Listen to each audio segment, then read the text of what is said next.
जिन दो बहनों को मैंने हर मुश्किल में पाल पोस कर बड़ा किया था, वे अब एक ठंडी मगर खूबसूरत मिलिट्री ऑफिसर और कैंपस की सबसे लोकप्रिय प्यारी लड़की बन चुकी थीं। मैंने सिर्फ 5 साल तक उनकी देखभाल करने का वादा किया था ताकि अपने ऊपर किए गए एक एहसान का कर्ज चुका सकूं। अब सिर्फ 5 दिन बाकी थे और मेरे गायब हो जाने का समय आ चुका था। तभी एशले ने मुझे इतनी जोर से थप्पड़ मारा कि मैं जाकर दीवार से टकरा गया। ईथन, तुम घटिया इंसान हो। मेरी बहन और मैं घर पर नहीं थे। तब तुमने जूलियन को घर से निकालने की हिम्मत कैसे की, जिसकी वजह से उसका एक्सीडेंट हो गया। मैंने गले में जमा खून का स्वाद निगला और बिस्तर के पास बैठी क्लोई की तरफ देखा। मैंने उसे घर से नहीं निकाला, वह खुद चला गया था। एशली कुछ और कहती, उससे पहले जूलियन बोला, एशली, अपने जीजा के साथ इतना सख्त मत बनो। ध्यान रखना, नहीं तो तुम्हारी बहन तुम्हें ही डांटेगी। एशली तुरंत वापस उसके पास चली गई और बोली, जूलियन, गलत मत समझना, मेरी बहन सिर्फ तुमसे प्यार करती है। ईथन तो बस हमारी माँ का छोड़ा हुआ एक नौकर है ना दीदी? मैंने क्लोई की तरफ देखा। उसने एक शब्द भी नहीं कहा, लेकिन उसके ठंडे और खूबसूरत चेहरे से साफ पता चल रहा था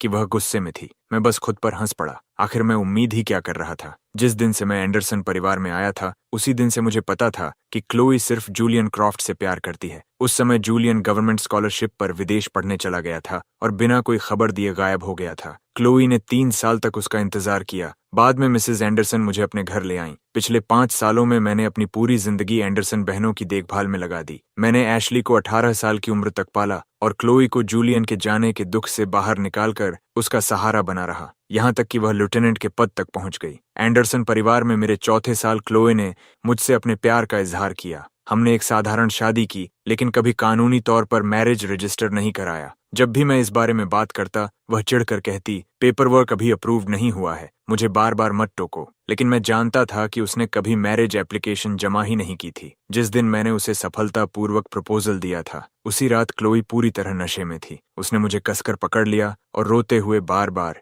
जूलियन, आई एम सॉरी कहती रही। उस रात एशली भी पूरी रात रोती रही। क्लोई की आवाज ने मेरी यादों को तोड़ दिया। मैंने तुमसे कहा था, जब तक तुम अपनी औकात में रहोगे, तुम हमेशा एक लेफ्टिनेंट के पति बने रहोगे। लेकिन तुम्हें जूलियन को निशाना बनाने की क्या जरूरत थी? अगर उसे सच में कुछ हो जाता, तो क्या तुम्हारी जान उसकी कीमत चुका सकती थी? तुम्हारी बेकार जिंदगी की किसी को जरूरत नहीं है। मैं चुप रहा और शायद मेरी यही खामोशी क्लोई को और भी ज्यादा खल गई। घर जाओ और मास्टर बेडरूम खाली कर दो। हॉस्पिटल से डिस्चार्ज होने के बाद जूलियन पूरी तरह ठीक होने तक हमारे साथ रहेगा। तुम्हें कोई आपत्ति तो नहीं होगी? फिर उसने ठंडी आवाज में कहा, सिर्फ इसलिए कि हमने वेडिंग बैंक्वेट कर लिया था, ये मत समझना कि तुम एंडरसन परिवार के मालिक बन गए हो। मत भूलो, वह घर मेरी बहन का है। क्लोए को बेस पर रहने के लिए क्वार्टर्स मिले हुए थे और पुराने एंडरसन हाउस में सिर्फ 2 बेडरूम और एक स्टोरेज शेड था। जूलियन को मास्टर बेडरूम दिया जा रहा था, यानी मुझे स्टोरेज शेड में रहना था। मैंने नजरें झुका लीं। मेरे लिए मैं कहाँ रहता हूँ, इससे कोई फर्क नहीं पड़ता था। मुझे कोई आपत्ति नहीं है, वैसे भी सिर्फ 5 दिन की बात है। 5 दिन?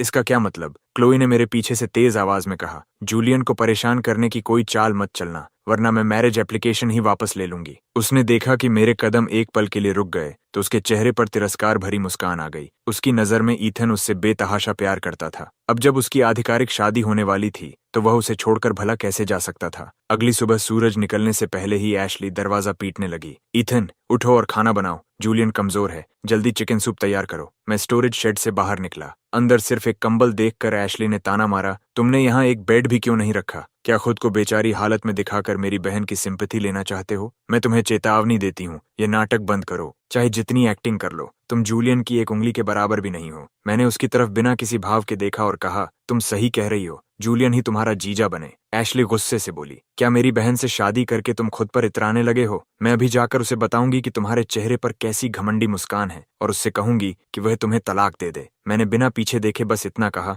मुझे इससे ज्यादा और कुछ नहीं चाहिए, और सीधा किचन की तरफ चला गया। कॉन्ट्रैक्ट खत्म होने में अब सिर्फ 4 दिन बाकी थे। चाहे मुझे कितना भी गुस्सा आए, मुझे सब कुछ सहना ही था। लगभग दोपहर के समय क्लोई आखिरकार जूलियन को घर लेकर आई। दोनों बहनों ने बहुत सावधानी से उसे कार से उतारा। मेरे पास से गुजरते हुए क्लोई ने पूछा, खाना तैयार है? मेरे जवाब देने से पहले ही एशली बोल पड़ी, सब तैयार है। जूलियन की पसंद की हर डिश बनाई है और उसके ठीक होने के लिए चिकन सूप भी। क्लोई के चेहरे पर संतोष दिखाई दिया और जूलियन ने खुशी से उसका हाथ पकड़ लिया। डिनर टेबल पर दोनों बहनें बड़े प्यार से जूलियन की प्लेट में खाना परोस रही थीं, जबकि मैं चुपचाप अपना खाना खाता रहा। अचानक किसी ने मेरी कटोरी में गाजर का एक टुकड़ा रख दिया। जूलियन ने मेरी तरफ कृतज्ञता से देखा। कॉमरेड ईथन, मेरे लिए खाना बनाने के लिए धन्यवाद। अब आगे भी मेरी देखभाल करने की तकलीफ तुम्हें ही उठानी पड़ेगी। तुम्हारा मतलब क्या है? जूलियन अभी ठीक से चल फिर नहीं सकता। फिलहाल उसकी देखभाल तुम्हें करनी होगी। बस खाना बनाना और उसकी बैंडेजेस बदल देना। इसमें कोई बड़ी बात नहीं है, मैंने ठंडी आवाज में कहा। क्या मैं कोई नौकर हूँ? इसका क्या मतलब है? एशली तुरंत बोली। क्या तुम एक मरीज की देखभाल भी नहीं कर सकते? अगर उस समय मेरी माँ तुम्हें घर न लाई होती तो पता नहीं आज तुम कहाँ बिक चुके होते। क्लोई की एक नजर पड़ते ही एशली अनमने ढंग से चुप हो गई। फिर क्लोई मेरी तरफ मुड़ी। मैं इस बारे में तुमसे सलाह नहीं कर रही हूँ, मैं तुम्हें बता रही हूँ, समझे? जूलियन बीच में बोला। ठीक है, कॉमरेड ईथन को मुश्किल में मत डालो, मैं अपना ख्याल खुद रख सकता हूँ। क्लोई ने शांत स्वर में कहा। कोई बात नहीं, इन्हें लोगों की देखभाल करने का अनुभव है, तुम्हें असहज होने की जरूरत नहीं। ईथन, जाकर जूलियन के लिए एक कटोरी सूप लेकर आओ। मैं किचन में गया और सूप लेकर वापस आया। धन्यवाद कॉमरेड ईथन। जूलियन जैसे ही कटोरी लेने के लिए हाथ बढ़ाता है, अगले ही पल वह जोर से चीख उठता है। गर्म सूप उसके हाथ पर गिर चुका था। कॉमरेड ईथन, मैंने तुम्हारा क्या बिगाड़ा है? तुमने मुझ पर गर्म सूप क्यों फेंका? क्लोई और एशली तुरंत घबराकर उसके पास दौड़ गईं और उसके हाथ पर पड़े लाल निशान को देखकर परेशान हो गईं। जूलियन कांपती आवाज में बोला। क्लोई, मुझे नहीं लगता कि मुझे अब तुम्हारे घर में रहना चाहिए। इस बार गर्म सूप था, अगली बार क्या होगा? क्या ये मेरे गले में जहर उड़ेल देगा? मुझे डर लग रहा है। दोनों बहनों के भीतर का गुस्सा तुरंत भड़क उठा। मुझे ये सब सिर्फ हास्यास्पद लगा। मैंने सफाई देने की कोई कोशिश नहीं की क्योंकि मुझे पता था कि वे मेरी किसी भी बात पर विश्वास नहीं करेंगी। उनके दिल में हमेशा से सिर्फ एक ही इंसान था और वह जूलियन था। क्लोई गुस्से से बोली। ईथन, तुम हमेशा जूलियन को नुकसान पहुंचाने के लिए नई नई चालें चलते रहे हो। मैं तुम्हें पुलिस स्टेशन ले जाऊंगी। तुम जैसे काले दिल वाले इंसान को मैंने कभी नहीं देखा। फिर उसने ठंडी नजरों से मुझे देखते हुए कहा। मुझे कभी उम्मीद नहीं थी कि सिर्फ जलन की वजह से तुम इतनी गंदी हरकत तक गिर जाओगे। मैंने सचमुच तुम्हें गलत समझा था। मैंने अपने पैरों में उठ रहे तेज दर्द को सहते हुए जिद से सिर उठाकर उसकी आंखों में देखा। तभी एशली ने सीधे मेरे घुटने पर लात मार दी। अब समझ आएगा जिद करने का अंजाम। अगर जूलियन को कुछ हुआ तो मैं तुम्हें कभी नहीं छोड़ूंगी। मेरे घुटने टूटे हुए चीनी मिट्टी के टुकड़ों पर जा गिरे। मुख्य दरवाजा बंद होने की आवाज के साथ ही मेरा शरीर, जो अब तक किसी तरह खुद को संभाले हुए था, आखिरकार जमीन पर गिर पड़ा। जब मेरी आंख खुली तो नाक में तेज एंटीसेप्टिक की गंध भर गई। चारों तरफ सिर्फ सफेद रंग ही सफेद था। क्या मैं मर चुका हूँ? तभी किसी की आवाज आई। सर, क्या आप ठीक हैं? आपका बहुत ज्यादा खून बह गया था। अगर आपको 1 घंटा और देर से लाया जाता तो आपकी जान नहीं बचती। मेरा दिमाग पूरी तरह खाली था। मैंने पूछा, माफ कीजिए, मुझे यहाँ कौन लाया? दरवाजे से एशली की तंज भरी आवाज आई। मेरी बहन के अलावा और कौन लाता? मैंने देखा क्लोई वहीं खड़ी थी और उसके चेहरे पर गंभीरता साफ दिखाई दे रही थी। एशली कोई बहाना बनाकर वहां से चली गई। मैं सावधानी से क्लोई की तरफ देखने लगा। अब क्या चाहिए तुम्हें? क्लोई ने ठंडी आवाज में कहा। ईथन, क्या तुम अपनी गलती मानने से इतने इनकार करते हो कि सुइसाइड जैसा नाटक भी कर सकते हो? मैंने भौहें सिकोड़ते हुए उसका हाथ झटक दिया। मुझे नहीं पता तुम किस बारे में बात कर रही हो। क्लोई बोली। तुम्हें नहीं पता? पूरे लिविंग रूम में तुम्हारा खून फैला हुआ था। जूलियन तो इतना डर गया कि उसके पैरों में ही जान नहीं रही। उसने अपनी बाकी बात निगल ली। वह मुझे ये नहीं बताना चाहती थी कि मुझे बेहोश पड़ा देखकर वह खुद कितनी घबरा गई थी। तभी मुझे पूरी बात समझ में आई। मैंने धीरे से अपना हाथ पीछे खींच लिया। क्लोई बोली। कल हॉस्पिटल से डिस्चार्ज होने के बाद तुम मेरे साथ मिलिट्री फैमिली हाउसिंग में रहोगे। वहां तुम्हारा जूलियन से सामना नहीं होगा और तुम्हारे मन में फिर कोई गंदा ख्याल भी नहीं आएगा। मैंने शांत स्वर में जवाब दिया। धन्यवाद, लेकिन इसकी जरूरत नहीं है। मैं तुम्हें परेशान नहीं करूंगा। और जूलियन से कह देना कि सिर्फ 3 दिन और सह ले और मुझसे दूर रहे। क्लोई चौंक गई। तुम्हें ये कैसे पता? मैंने कहा, हमारी मैरिज एप्लीकेशन 3 दिन बाद अप्रूव्ड हो जाएगी। आखिरकार मुझे मिलिट्री फैमिली हाउसिंग ले जाया गया। वहां मेरी नजर क्लोई और जूलियन की साथ वाली तस्वीर पर पड़ी और मैं कुछ पल तक उसे देखता रह गया। तभी क्लोई अंदर आई। ईथन, क्या देख रहे हो? उसने तस्वीर देखी, हल्का सा भौहें सिकोड़ी, उसे उठाकर ड्रॉअर में बंद कर दिया। मैं उसका इशारा समझ गया और दोबारा उसकी तरफ नहीं देखा। मैंने कहा, मैं गेस्ट रूम में सो जाऊंगा। क्लोई ने जवाब दिया। कौन सा गेस्ट रूम? मेरा कमरा इतना बड़ा है, क्या एक बिस्तर तुम्हारे लिए काफी नहीं है? मैंने शांत स्वर में कहा। जूलियन वापस आ गया है, ये ठीक नहीं होगा। क्लोई ने झुंझलाकर कहा। ईथन, क्या तुम थोड़ा समझदार नहीं बन सकते? हर बात में जूलियन को घसीटना जरूरी है क्या? मुझे मजबूर मत करो कि मैं तुमसे शादी करने के अपने फैसले पर पछताऊं। मैंने बिना कुछ कहे अपना मुंह बंद कर लिया और जाकर सोफे पर बैठ गया। उसी समय क्लोई को वह दिन याद आ गया जब वह मुझे हॉस्पिटल लेकर गई थी। मेरे घुटनों में चीनी मिट्टी के नुकीले टुकड़े धंसे हुए थे और मेरी कलाई से लगातार खून बह रहा उसके दिल में अचानक एक तेज चुभन सी उठी। जब मैं पहली बार एंडरसन परिवार में आया था तब मैं सिर्फ 16 साल का लड़का था। पिछले 5 सालों तक मैंने बिना किसी शिकायत के लगातार मेहनत की थी। क्या उसने मेरी बहुत ज्यादा अनदेखी की थी जिसकी वजह से मैं जूलियन से इतनी जलन करने लगा था? उसने हल्की सी आह भरी और आकर मेरे पास बैठ गई। ईथन, एशली और मैं जूलियन के साथ इतना अच्छा व्यवहार इसलिए करते हैं क्योंकि कुछ महीने पहले उसने अपनी जान जोखिम में डालकर हमें आग से बचाया था। इंसान को एहसान मानना आना चाहिए। तुम हमारे परिवार का हिस्सा हो, इसलिए तुम्हें भी जूलियन का और ज्यादा सम्मान करना चाहिए। उसकी बात सुनते ही मेरी आंखों के सामने उस आग वाली घटना का पूरा दृश्य घूम गया। उस समय क्लोई छुट्टी पर थी और एशली को साथ लेकर जूलियन की वापसी की खुशी में रेस्टोरेंट गई थी। तभी किचन में आग लग गई और तीनों अपने प्राइवेट रूम में फंस गए। जब तक मैं वहां पहुंचा, आग बेकाबू हो चुकी थी। फायर फाइटर्स सिर्फ जूलियन को बाहर निकाल पाए थे, जबकि क्लोई और एशली अब भी अंदर फंसी हुई थीं और उनकी जान खतरे में थी। मैं बुरी तरह घबरा गया। कड़ाके की ठंड में मैंने अपने ऊपर ठंडे पानी की पूरी बाल्टी उड़ेल दी और सीधे आग के अंदर दौड़ पड़ा। किसी तरह मैंने दोनों बेहोश बहनों को बाहर खींच लिया, लेकिन मेरी पीठ बुरी तरह जल चुकी थी और धुएं की वजह से मैं वहीं बेहोश होकर गिर पड़ा। हॉस्पिटल में मैं लगातार 3 दिन और 3 रात तक बेहोश रहा, लेकिन जब आखिरकार मैं घर लौटा तो क्लोई और एशली को यह तक याद नहीं था कि उन्हें आग से किसने बचाया था।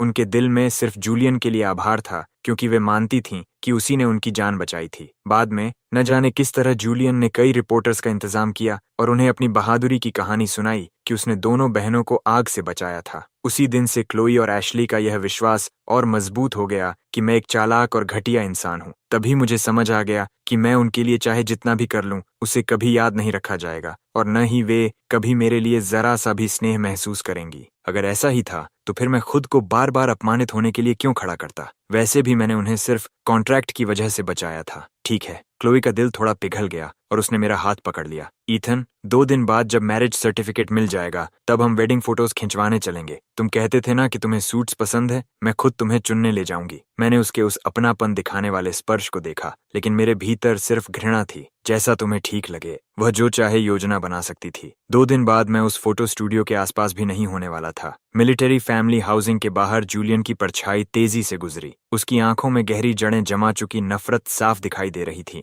वह सीधे पुलिस स्टेशन पहुंचा और सल्फ्यूरिक एसिड खरीदने की अनुमति के लिए जरूरी कागजी कार्रवाई पूरी की। जब उसे रंगहीन तरल से भरी छोटी शीशी मिल गई तो उसके चेहरे पर एक डरावनी मुस्कान फैल गई। ईथन, जब तुम्हारा चेहरा हमेशा के लिए बर्बाद हो जाएगा, तब देखते हैं कि क्लोई को रिझाने के लिए तुम्हारे पास क्या बचेगा। तभी रिकॉर्ड तैयार कर रहा ऑफिसर अचानक सिर उठाकर सामने आई महिला को सलाम करने के लिए खड़ा हो गया। सेक्रेटरी वैंस, उसने कहा, यह साउथ वेस्ट मिलिट्री रीजन की लेफ्टिनेंट क्लोई एंडरसन के family member comrade Julian Croft हैं। उसके बगल में खड़े साथी ने तुरंत टोका, तुम कैसी बकवास कर रहे हो? लेफ्टिनेंट एंडरसन के फैमिली मेंबर तो कॉमरेड ईथन मेसन हैं। जूलियन ने हैरानी से पूछा, ईथन मेसन कौन है? सेक्रेटरी वैंस ने शांत स्वर में कहा, अगर आपको यकीन नहीं है तो मैं फाइल निकलवा सकती हूँ। कुछ ही देर बाद एक मनीला एनवेलोप उसके हाथों में था। उसने फाइल को कसकर पकड़ा और बार बार उसमें लगी मेरी तस्वीर को देखने लगी। आखिरकार वह अपनी खुशी रोक नहीं पाई और जल्दी से अपने ऑफिस लौटकर एक नंबर मिलाया। हेलो, कृपया ब्यूरो ऑफ सिक्योरिटी में डायरेक्टर मेसन के ऑफिस से बात कराइए। कुछ ही पल बाद दूसरी तरफ से एक अधिकारपूर्ण आवाज सुनाई दी, सोफिया, क्या उस स्पाई के बारे में कोई खबर मिली? सोफिया के हाथ उत्साह से कांप रहे थे। अंकल, इतने सालों बाद हमें आखिरकार ईथन मिल गया। दूसरी तरफ मौजूद डेविड मेसन यह सुनकर खुशी और हैरानी से भर गए। उन्होंने दोबारा पूछा, सोफिया, क्या तुम्हें पूरा यकीन है? क्या वह सचमुच मेरा बेटा ईथन मेसन है? सोफिया की नजर अब भी तस्वीर पर टिकी हुई थी। मुझे पूरा यकीन है। मैं अपनी पूरी जिंदगी में उसका चेहरा कभी नहीं भूल सकती। डेविड मेसन की आवाज भर्रा गई। बहुत अच्छा, भगवान मेहनत करने वालों को कभी निराश नहीं करता। उस साल गांव में आई 100 साल की सबसे भयानक बाढ़ मेरी पत्नी और बेटे दोनों को बहाकर ले गई थी। मैंने पूरे 10 साल तक उन्हें ढूंढा और आज आखिरकार खबर मिली है। सोफिया, मैं तुरंत वहां आ रहा हूँ। हम ईथन को साथ लेकर घर लौटेंगे। अगले दिन छुट्टी पर चल रही क्लोई मुझे लेकर पुराने घर वापस आई। जैसे ही हमने अंदर कदम रखा, हमारी नजर पूरे लिविंग रूम पर पड़ी, जहां हर तरफ कूड़ा बिखरा हुआ था और कमरा पूरी तरह अस्त व्यस्त हो चुका था। एशली, जो अभी दोपहर काफी बीत जाने के बाद उठी थी, उसने मुझे देखा और रूखे अंदाज में कहा, आखिरकार तुम वापस आ ही गए। जल्दी करो और इस जगह को साफ करो, ये पूरी गंदी पड़ी है। मैं झाड़ू लेने के लिए मुड़ा, लेकिन क्लोई ने मुझे रोक दिया। गंदगी तुमने की है तो सफाई भी तुम ही करोगी। एशली ने अविश्वास से उसकी तरफ देखा। सिस, जब उसने देखा कि उसकी बहन मजाक नहीं कर रही थी तो उसने नाराजगी से झाड़ू उठा ली। लेकिन गंदगी सिर्फ मैंने ही नहीं की थी। मैंने उसकी बात सुनी लेकिन ध्यान नहीं दिया और क्लोई से कहा कि मुझे ऊपर जाकर कुछ लेना है। जब मैंने बेडरूम पैक किया था तब मैं सिर्फ अपनी रोजमर्रा की जरूरत का सामान ही लेकर गया था। सबसे जरूरी चीज अभी भी बिस्तर के नीचे रखी तिजोरी में छिपी हुई थी, लेकिन जब मैंने कॉम्बिनेशन लॉक खोला तो अंदर रखा जेड रिंग गायब था। मेरा दिल डूब गया और मैं घबराकर पूरे बेडरूम में उसे ढूंढने लगा, ये उम्मीद करते हुए कि शायद मैंने उसे कहीं गलत जगह रख दिया हो। दरवाजे से एक आवाज आई, कॉमरेड ईथन, क्या तुम इसे ढूंढ रहे हो? मैंने मुड़कर देखा तो जूलियन दरवाजे की चौखट से टिक कर खड़ा था। उसने अपना दायां हाथ ऊपर उठाया हुआ था और उसकी लंबी उंगली में चमकदार हरे रंग का जेड रिंग पहना हुआ था। मेरा दिल जोर से सिकुड़ गया। जूलियन, वह मेरा है। सच? रिंग पर तुम्हारा नाम तो लिखा नहीं है। कैसे साबित करोगे कि यह तुम्हारा है? मुझे मिला है, इसलिए अब यह मेरा है। मेरी आवाज बेचैनी से कांप उठी। जूलियन, तुम्हें जो चाहिए ले लो, लेकिन वह रिंग मुझे वापस दे दो। मुझे क्लोए चाहिए। ठीक है, मैं चाहता हूं कि तुम एंडरसन हाउस छोड़ दो और अपनी पूरी जिंदगी में फिर कभी क्लोए के सामने दिखाई मत देना। मैं हर बात मानता हूं। अब क्या तुम रिंग मुझे वापस दोगे? ठीक है, मैं तो बस मजाक कर रहा था। लो, वापस ले लो। जैसे ही मैंने हाथ बढ़ाया, हरे रंग की एक चमक नीचे फर्श पर गिर गई। एक पल के लिए मेरा चेहरा बिल्कुल सुन्न पड़ गया, फिर गुस्से ने मुझे पूरी तरह घेर लिया। मैंने हाथ उठाकर जूलियन के चेहरे पर जोरदार थप्पड़ मारा। वह जमीन पर गिर पड़ा और सदमे में मुझे घूरने लगा। हरामी, तूने मुझे मारने की हिम्मत कैसे की? मैंने उसकी गर्दन पकड़ ली और उसे एक और थप्पड़ मार दिया। जूलियन के मुंह से खून निकल आया और वह डर के मारे चिल्लाने लगा। क्लोई दौड़कर आई। जूलियन, तुम ठीक हो? क्लोई, मैं तो बस कॉमरेड ईथन के साथ मजाक कर रहा था। वह खुद रिंग पकड़ नहीं पाया और फिर अपना गुस्सा मुझ पर निकाल दिया। अगर मेरा चेहरा खराब हो गया तो मैं कैसे जीऊंगा? एशली भी दौड़कर आई और उसने मुझे 2 बार जोर से लात मारी। फिर उसने फटा हुआ रिंग उठा लिया। इस कबाड़ के टुकड़े के लिए तुमने जूलियन को मारा, कमीने? अब समझ में आया। क्या यह तुम्हारी किसी छिपी हुई प्रेमिका का गिफ्ट था? क्लोई का चेहरा बदल गया। उसने रिंग झपट लिया और तेजी से मेरे पास आई। ये तुम्हें किसने दिया? अभी बताओ। लात लगने से मेरी छाती में तेज दर्द हो रहा था। मैंने मुंह में भरा खून निगल लिया और जबरदस्ती एक बेपरवाह मुस्कान बनाई। तुम उसके नाम के लायक नहीं हो, कमीनी। तो सच में तुम मेरी बहन को धोखा देकर किसी दूसरी औरत के साथ थे। मैं तुम्हें मार डालूंगी। एशली का चेहरा गुस्से से भरा था, जिसमें हल्की सी ऐसी चोट भी छिपी थी जिसे पहचानना मुश्किल था। क्लोई बोली, मैं आखिरी बार पूछ रही हूँ, ये तुम्हें किसने दिया? मैंने अपनी आंखें बंद कर लीं और माँ के उस गर्म हाथ को याद किया जो मेरे सिर पर प्यार से फिरता था। हमारा ईथन बड़ा होकर किसी अच्छी लड़की से शादी करेगा और पूरी जिंदगी खुश रहेगा, तभी तुम्हारी माँ चैन से रह पाएगी। मेरी आंख से एक आंसू बह निकला। मैंने मुंह खोला। मुझे फर्क नहीं पड़ता वह कोई भी थी। आज से तुम सिर्फ मेरे हो, क्लोई एंडरसन के। अगले ही पल उसने जेड रिंग खिड़की से बाहर फेंक दिया। मेरे मन में ऐसा लगा जैसे वह रिंग टूटकर धूल बन गया हो। मैं लड़खड़ाते हुए अपने पैरों पर खड़ा हुआ, खिड़की की तरफ भागा और दिल चीर देने वाली चीख निकाल दी। क्लोई और एशली स्तब्ध रह गईं और उनके चेहरे तुरंत बदसूरत पड़ गए। पछतावे से भरी क्लोई ने मेरे भावनात्मक टूटने के बीच मुझे छूने के लिए हाथ बढ़ाया, लेकिन मैंने उसका हाथ झटक दिया। मुझे मत छुओ। ये पहली बार था जब मैंने उसे इतनी मजबूती से ठुकराया था और उसका दिल दर्द और दुख से भर गया। ईथन, मुझे माफ कर दो। मुझसे बहुत बड़ी जल्दबाजी हो गई। मेरी आंखें खाली थीं। मैं शून्य में देखते हुए बुदबुदाया, बस एक और दिन। क्लोई की आंखें चमक उठीं और उसने उत्साह से सिर हिलाया। हाँ, बस एक और दिन। ईथन, हम जल्द ही कानूनी रूप से पति पत्नी बनने वाले हैं। मैंने अपनी छाती पकड़ ली। हर शब्द ऐसा लग रहा था जैसे मेरी रूह से खींचकर निकाला जा रहा हो। क्लोई, मैं तुमसे नफरत करता हूँ। मैं तुमसे कभी शादी नहीं करूंगा। क्लोई का चेहरा उतर गया। क्या? ईथन, एप्लीकेशन पहले ही जमा हो चुकी है। तुम चाहे कितने भी गुस्से में हो, ऐसी बातें नहीं कह सकते। मैंने अपना पेट पकड़ लिया और लंगड़ाते हुए दरवाजे की तरफ बढ़ा। मेरी आवाज बर्फ जैसी ठंडी थी। मैं अभी एडमिनिस्ट्रेशन ऑफिस जा रहा हूँ, एप्लीकेशन रद्द करवाने। पहली बार मुझे इतना टूटा हुआ और बेबस देखकर एशली की हिम्मत नहीं हुई कि वह मुझे रोके। लाल आंखों वाली क्लोई ने मुझे पकड़ लिया। रुको ईथन, क्या तुम सच में शादी रद्द करने जा रहे हो? बिना पीछे मुड़े मैंने जवाब दिया। हाँ। क्लोई की पकड़ और कस गई। क्यों? अगर मैंने गलती से तुम्हारी माँ का रिंग फेंक दिया तो मैंने माफी तो मांगी थी, है ना? मैंने खुद पर हंसते हुए एक कड़वी हंसी छोड़ी। माफी? क्लोई, तुमने ही कहा था अगर सिर्फ माफी से सब कुछ ठीक हो जाता तो फिर पुलिस की क्या जरूरत होती? पिछली बार जब जूलियन ने मुझ पर उसका ब्रूच चुराने का आरोप लगाया था, तब उसने निष्पक्षता दिखाने के नाम पर मुझे बाहर जाकर दूसरों के कपड़े धोकर पैसे कमाने और उसकी भरपाई करने के लिए मजबूर किया था। कड़ाके की सर्दी में सुबह से रात तक मेरे हाथ बर्फ जैसे ठंडे पानी में भीगे रहते थे और मेरे चिलब्लेन्स मूली से भी बड़े होकर सूज गए थे।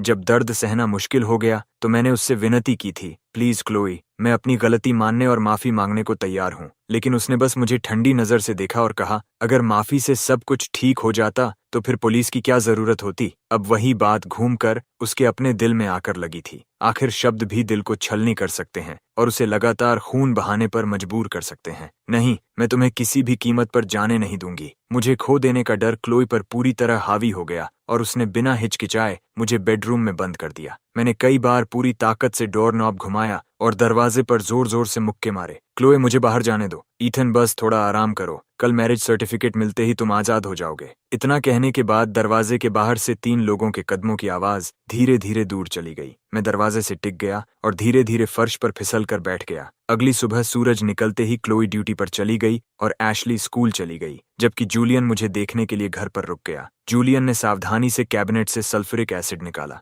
वह मुस्कुराया। ईथन, तुम्हारे अच्छे दिन खत्म हो गए। ताले के खुलने की आवाज से मेरी नींद टूटी। मैं इतना कमजोर था कि सामने क्या है यह भी ठीक से नहीं देख पा रहा था। जूलियन धीरे धीरे आकर बिस्तर के किनारे बैठ गया। कॉमरेड ईथन, क्लोई ने मुझे तुम्हारा अच्छे से ख्याल रखने को कहा है। मेरे पास एक बहुत अच्छी चीज है, हर बीमारी का इलाज। आजमाना चाहोगे? उसने एसिड की शीशी मेरी तरफ बढ़ाई। उसकी आवाज लालच से भरी हुई थी। इसे पी लो, एक बार ठीक हो गए तो आखिरकार क्लोई से हमेशा के लिए बच निकलोगे। मेरी आंखें पूरी तरह खुल गईं और मैंने उसे लेने के लिए अपना हाथ बढ़ा दिया। South west military region base में क्लोई नए रिक्रूट्स को ट्रेनिंग दे रही थी कि तभी अचानक बिना किसी वजह के उसके दिल में घबराहट की एक तेज लहर उठी, जिससे वह लगभग अपना संतुलन खो बैठी। एक एड तुरंत उसे संभालने के लिए दौड़ पड़ा। लेफ्टिनेंट, क्या हुआ? क्लोई ने सिर हिलाया और दोबारा बोलने ही वाली थी, लेकिन एक के बाद एक बढ़ती हुई हार्ट पैल्पिटेशंस ने उसके लिए काम करना असंभव बना दिया। उसने जल्दी से अपनी ट्रेनिंग बटालियन कमांडर को सौंप दी और खुद गाड़ी चलाकर घर की ओर निकल पड़ी। उसी समय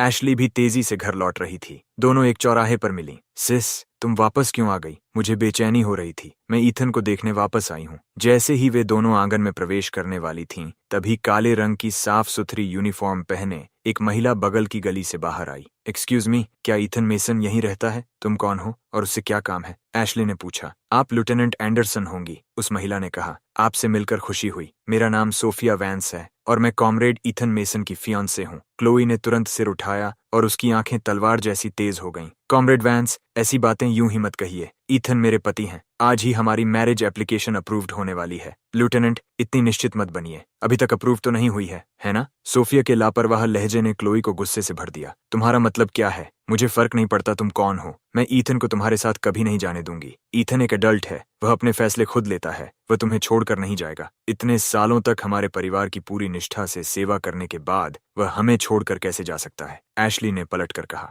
ये बात तो आपने खुद कही, आपका परिवार। जब आपने ईथन को कभी अपना परिवार माना ही नहीं, तो उसे अपने साथ ले जाने में क्या गलत है? वह हमारी एक बात पर कहीं नहीं जाएगा। वह सबसे ज्यादा मेरी और मेरी बहन की बात मानता है। क्या आप ये कहना चाह रही हैं कि इस कॉन्ट्रैक्ट की वजह से ईथन के पास आपकी हर बात मानने के अलावा कोई और विकल्प नहीं था? सोफिया ने एक डॉक्यूमेंट आगे बढ़ाते हुए पूछा। कौन सा कॉन्ट्रैक्ट? क्लोई और एशली ने डॉक्यूमेंट की बातें पढ़नी शुरू की। जैसे ही उनकी नजर आखिर में लिखी तारीख और मेरे सिग्नेचर पर पड़ी, उनके दिमाग सुन्न पड़ गए। उस कॉन्ट्रैक्ट में लिखा था कि 5 साल तक मुझे एंडरसन बहनों की हर जरूरत पूरी करनी होगी। उनकी जिंदगी की हर छोटी बड़ी बात का ध्यान रखना होगा और सबसे जरूरी, हर हाल में उनकी सुरक्षा सुनिश्चित करनी होगी। तो इन पूरे 5 सालों में हमारे लिए उसका असीम प्यार सब झूठ था। क्लोई को पिछले कुछ दिनों से मेरे द्वारा बार बार गिने जा रहे काउंटडाउन की याद आ गई और उसका दिल दर्द से मरोड़ खाने लगा। मैंने उससे कभी प्यार ही नहीं किया था, इसलिए समय पूरा होते ही मैं वहां से जाने के लिए इतना बेचैन था। अगर उसने कल मुझे कमरे में बंद न किया होता, तो आज जब वह ड्यूटी से लौटती, तब तक मैं बिना कोई निशान छोड़े जा चुका होता। ये सोचते ही उसने कॉन्ट्रैक्ट को कसकर पकड़ लिया और मुझे रोकने के लिए घर के अंदर भागने ही वाली थी कि तभी दूसरी मंजिल की खिड़की खुली और एक परिचित आकृति टूटी हुई तितली की तरह नीचे गिर गई। ईथन! क्लोई और एशली मेरी तरफ दौड़ी, लेकिन सोफिया उनसे भी तेज थी। एक ही पल में उसने मुझे पकड़ लिया और संभाल लिया।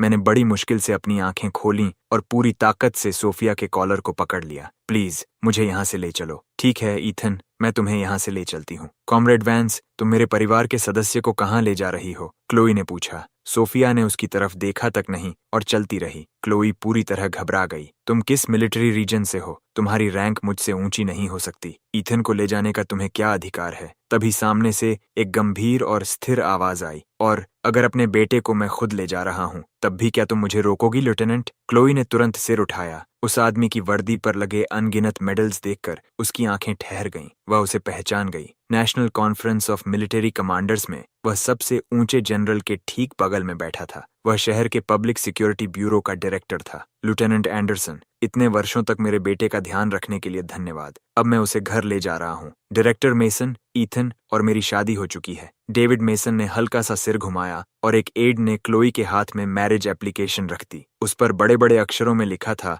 Not approved. वे शब्द उसकी आंखों में जैसे झल कर उतर गए और उसकी आंखों से आंसू बहने लगे। नहीं, मेरे ईथन को मत ले जाइए। सोफिया ने मुझे सहारा देकर कार में बैठा दिया। तभी एक पीला पड़ा हाथ उसे रोकने के लिए आगे बढ़ा। मैंने गहरी सांस ली, बैठ गया और क्लोई व एशली की तरफ देखा। लेफ्टिनेंट एंडरसन, 5 साल की अवधि पूरी हो चुकी है। एंडरसन परिवार का मेरा कर्ज अब चुक गया है। इतना कहकर मैंने बिना किसी हिचकिचाहट के कार का दरवाजा बंद कर दिया। उस पल से मेरे सामने खुला आसमान और विशाल समंदर था। अब मैं उन दोनों से कभी नहीं मिलूंगा। लेकिन किसे पता था कि मेरे जाने के बाद एंडरसन बहनें अपना मानसिक संतुलन खो बैठेंगी। सिस, ईथन चला गया, चलो वापस चलते हैं। कार के जाने के बाद क्लोई पूरे 3 घंटे तक उसी चौराहे पर खड़ी रही। उसने मैरिज एप्लीकेशन को इतनी कसकर पकड़ रखा था कि उसकी उंगलियां सफेद पड़ गई थीं। सिस, वह तो बस एक मुफ्त का हाउसकीपर था। उसके चले जाने से क्या फर्क पड़ता है? वह हमारे साथ इतना अच्छा सिर्फ इसलिए था क्योंकि तुम लेफ्टिनेंट हो। अब जब उसे अपने से ऊंचे पद वाला पिता मिल गया है तो वह निश्चित ही अपने परिवार की ताकत का इस्तेमाल करके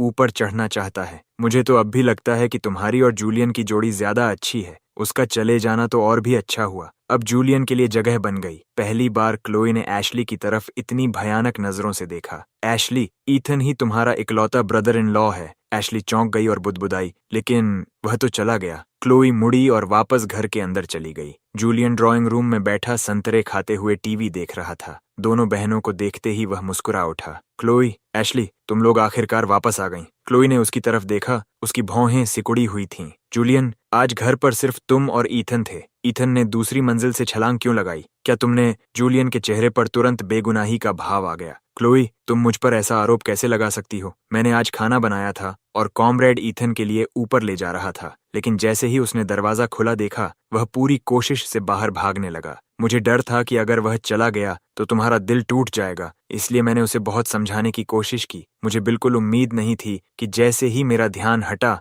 उसने मुझे धक्का दिया और खिड़की से कूद गया। यह कहते हुए जूलियन ने अपने माथे पर पड़ा नीला निशान दिखाया। मैं उसे रोक नहीं पाया, उल्टा उसने मुझे धक्का दे दिया। मेरा सिर कैबिनेट से टकराया और मैं बेहोश हो गया। अभी अभी होश आया है। क्लोई की आंखों में मौजूद शक धीरे धीरे मिटता देखकर उसका हौसला और बढ़ गया। वह उसके पास आकर बोला, क्लोई, कॉमरेड ईथन का ध्यान न रख पाना मेरी गलती है, मुझे सजा दो। क्लोई उससे नाराज नहीं हो सकी। जूलियन, इसमें तुम्हारी कोई गलती नहीं है। ये एंडरसन परिवार और ईथन के बीच का मामला है। फिर उसने उससे कॉन्ट्रैक्ट के बारे में बताया और यह कहकर दिलासा दिया कि उसे खुद को दोष देने की जरूरत नहीं है। जूलियन अंदर ही अंदर बेहद खुश था। जब यह सिर्फ एक कॉन्ट्रैक्ट था तो क्लोई, तुम्हें इसकी ज्यादा चिंता करने की जरूरत नहीं है। वैसे भी तुम्हें उससे कोई भावना नहीं थी। उसका चले जाना सबके लिए बेहतर है। क्लोई का चेहरा और भी सख्त हो गया। कोई जवाब न मिलने पर जूलियन असहज हो गया और उसने जल्दी से एशली को इशारा किया कि वह उसकी मदद करे, लेकिन एशली की तो सांस लेने की भी हिम्मत नहीं हुई। किसने कहा कि मुझे उससे कोई भावना नहीं है? क्लोई ने अपनी मुट्ठियां कस लीं। मैं उसे ढूंढकर वापस लेकर आऊंगी। इस जिंदगी में मैं, क्लोई एंडरसन, सिर्फ ईथन मेसन से ही शादी करूंगी। जूलियन के चेहरे का रंग उड़ गया और वह बिल्कुल पीला पड़ गया। अगली सुबह एशली उनींदी हालत में उठी, दरवाजा खोला और चिल्लाई, ईथन, नाश्ता कहाँ है? मुझे देर हो रही है, तुमने मुझे उठाया क्यों नहीं? इतना कहते ही उसे कल की बातें याद आ गईं और उसने अनजाने में मास्टर बेडरूम की तरफ देखा। क्लोई पहले ही अपनी यूनिफॉर्म पहन चुकी थी और दरवाजे पर गंभीर चेहरे के साथ खड़ी थी। तभी नीचे से एक नरम आवाज आई, क्लोई, एशली, नीचे आओ, नाश्ता तैयार है। दोनों बहनों की आंखें चमक उठीं और वे जल्दी से नीचे दौड़ीं, लेकिन डाइनिंग टेबल के पास जूलियन को खड़ा देखकर दोनों के चेहरों पर गहरी निराशा छा गई। उनकी प्रतिक्रिया देखकर जूलियन भीतर ही भीतर दांत पीसने लगा। क्लोई, एशली, मैंने एग कॉन्जी बनाई है, आओ नाश्ता कर लो, उसने उत्साह से उनके लिए परोसते हुए कहा। क्लोई, मैंने पहली बार खाना बनाया है, प्लीज छक्कर देखो। क्लोई की नजर तुरंत कॉन्जी में पड़ी हरी प्याज पर गई और उसने भौहें सिकोड़ लीं। मैं प्याज नहीं खाती, तुम भूल गए। आई एम सॉरी क्लोई, मैं अभी तुम्हारे लिए दूसरी बोल बना देता हूँ। रहने दो, मैं मेस हॉल में खा लूंगी, मैं जा रही हूँ। क्लोई बिना रुके सीधे बाहर निकल गई। जूलियन की भावनाओं को ठेस न पहुंचे, इसलिए एशली ने जल्दी से एक बड़ा कौर मुंह में डाल लिया। अगले ही पल उसने सब कुछ थूक दिया। एशली, क्या हुआ? अंडे के छिलके का बड़ा टुकड़ा मेरे गले में चुभ गया। बेस के मेस हॉल में क्लोई ने स्वीट पोटैटो का एक टुकड़ा खाया। मुझे लेकर उसकी तड़प समुद्र की लहरों की तरह लगातार बढ़ती जा रही थी। पिछली रात उसने मेरी चीजों में कोई नोट मिलने की उम्मीद से सब कुछ तलाशना चाहा था, लेकिन उसे पता चला कि मैं जाने कब अपना सारा सामान हटा चुका था। मैंने अपने पीछे एक भी निशान नहीं छोड़ा था, जैसे मैं वहां कभी रहा ही न हूं। वह एक पल भी शांत नहीं बैठ सकी और भागकर बेस कमांडर के ऑफिस पहुंच गई। कमांडर, मैं वॉशिंगटन डीसी मिलिट्री रीजन में ट्रांसफर की रिक्वेस्ट करती हूँ। मैं डिमोशन स्वीकार करने के लिए भी तैयार हूँ। कमांडर ने हैरानी से उसकी तरफ देखा। कॉमरेड एंडरसन, क्यों? तुम्हारी माँ और बहन यहीं हैं, फिर भी तुम डीसी जाना चाहती हो? कमांडर, मेरे और मेरे हस्बैंड के बीच एक छोटी सी गलतफहमी हो गई थी और वह डीसी चला गया। क्या तुम्हारी मैरिज एप्लीकेशन रिजेक्ट नहीं हुई थी? क्लोई, अगर ऊपर वालों ने मंजूरी नहीं दी तो जरूर उन्हें लगा होगा कि वह आदमी तुम्हारे लिए सही नहीं है। हमारी यूनिट में बहुत अच्छे पुरुष हैं। अगर तुम शादी करना चाहती हो तो उनमें से किसी के बारे में सोच सकती हो। कमांडर, इस जिंदगी में वही मेरे लिए एकमात्र व्यक्ति है। प्लीज मेरी रिक्वेस्ट स्वीकार कर लीजिए। लंबी चुप्पी के बाद कमांडर ने आह भरी और एक टेलीग्राम निकालकर उसके सामने रख दिया। क्लोई, बात यह नहीं कि मैं तुम्हारी मदद नहीं करना चाहता, लेकिन ऊपर से ऑर्डर आया है। अगले 5 साल तक तुम्हारा साउथ वेस्ट मिलिट्री रीजन से बाहर ट्रांसफर नहीं किया जाएगा। ये शब्द क्लोई पर बिजली गिरने जैसे गिरे और उसकी गर्व से सीधी खड़ी रीढ़ झुक गई। क्या वह सचमुच उससे इतना दूर भागना चाहता था? उसी शाम जूलियन क्लोई को लेने आया और आते ही उसने उसे पूरी तरह टूटा हुआ देखा। वह तुरंत उसके पास पहुंचा। क्लोई, क्या आज काम ठीक नहीं रहा? क्लोई कुछ कह पाती उससे पहले उसके अधीन एक गुजरते हुए सोल्जर ने आवाज लगाई। हेलो, लेफ्टिनेंट के ब्रदर इन लॉ। क्लोई ने तुरंत भौहें चढ़ा लीं। वे बस मजाक कर रहे हैं, उनकी बातों पर ध्यान मत दो। मैं क्यों बुरा मानूंगा? मुझे तो बहुत खुशी हो रही है, जूलियन ने जवाब दिया। क्लोई, इन 5 सालों में मैंने तुम्हें बहुत याद किया। जब मैं विदेश में था तो हमारी यादें ही मुझे जीने की ताकत देती थीं। तुम्हें अंदाजा भी नहीं है कि मैं तुम्हारे पास वापस आने के लिए कितना तरसा हूँ। जैसे ही जूलियन ने क्लोई को गले लगाने की कोशिश की, उसने ठंडेपन से उसे दूर धकेल दिया। जूलियन, जो कुछ भी हमारे बीच था वह अब अतीत की बात है। इन दिनों बेस में बहुत मिशंस हैं और तुम्हें भी अपनी कॉलेज एंट्रेंस एग्जाम्स की तैयारी पर ध्यान देना चाहिए। अगर कोई जरूरी बात हो तो मेरे ऑफिस में कॉल कर देना। जूलियन का चेहरा पीला पड़ गया। उसका मतलब बिल्कुल साफ था, जब तक कोई बहुत जरूरी बात न हो उसे क्लोई के सामने नहीं आना चाहिए। वह ऐसा कैसे कर सकती थी? उसकी हिम्मत कैसे हुई? क्लोई, तुम्हारा क्या मतलब है? क्या तुम अपने सारे वादे भूल गई हो? क्या तुम भूल गई हो कि मैंने तुम्हें और एशली को उस आग से बचाया था? ईथन मेरी बराबरी कैसे कर सकता है? वह तो कभी स्कूल भी नहीं गया, बस गांव का एक अनपढ़ आदमी है। तुम मेरे बजाय उसे चुन रही हो? अपने सामने बेकाबू हुए जूलियन को देखकर क्लोई को अचानक लगा जैसे वह किसी अजनबी को देख रही हो। अगर तुम पर हमारा जान बचाने का एहसान न होता तो मैं तुम्हें इतने समय तक कभी बर्दाश्त नहीं करती। चाहे ईथन किसी भी बात में तुम्हारी बराबरी न कर सके, फिर भी मैं उसी से प्यार करती हूँ। जूलियन पूरी तरह टूट चुका था और मायूस होकर घर लौटा। मेल बॉक्स में यूनाइटेड स्टेट्स से आई एक चिट्ठी पड़ी थी। जैसे ही उसने उसे खोला, अंदर की तस्वीर देखकर वह इतना डर गया कि फोटो उसके हाथ से छूटकर गिर गई। मेरे बेटे को मत मारो। तस्वीर में 3 साल का एक छोटा लड़का दिखाई दे रहा था, जिसके पूरे शरीर पर चोटों के निशान थे और उसका चेहरा बुरी तरह सूजा हुआ था। जूलियन ने दर्द से तड़पते हुए तस्वीर को अपनी छाती से लगा लिया। लियो, इंतजार करना, डैडी तुम्हें घर वापस लेकर आएगा। कई दिनों से क्लोए ने जूलियन को नहीं देखा था और उसने यही समझा कि अब उसे अपनी गलती का एहसास हो गया है, इसलिए उसने इस बात पर ज्यादा ध्यान नहीं दिया। उसने पहले ही तय कर लिया था कि अगले हफ्ते छुट्टी लेकर मुझे ढूंढने जाएगी। वॉशिंगटन डीसी की ट्रेन टिकट खरीदने के बाद उसने मेरे लिए तोहफे तैयार करने शुरू कर दिए। वह सोच रही थी कि जब मैं उन तोहफों को देखूंगा तो मेरे चेहरे पर कितनी खुशी होगी, और ये सोचकर उसके होंठों पर मुस्कान आ गई। लेकिन जैसे ही वह दुकान से बाहर निकली, उसने आसपास लोगों को फुसफुसाते हुए सुना।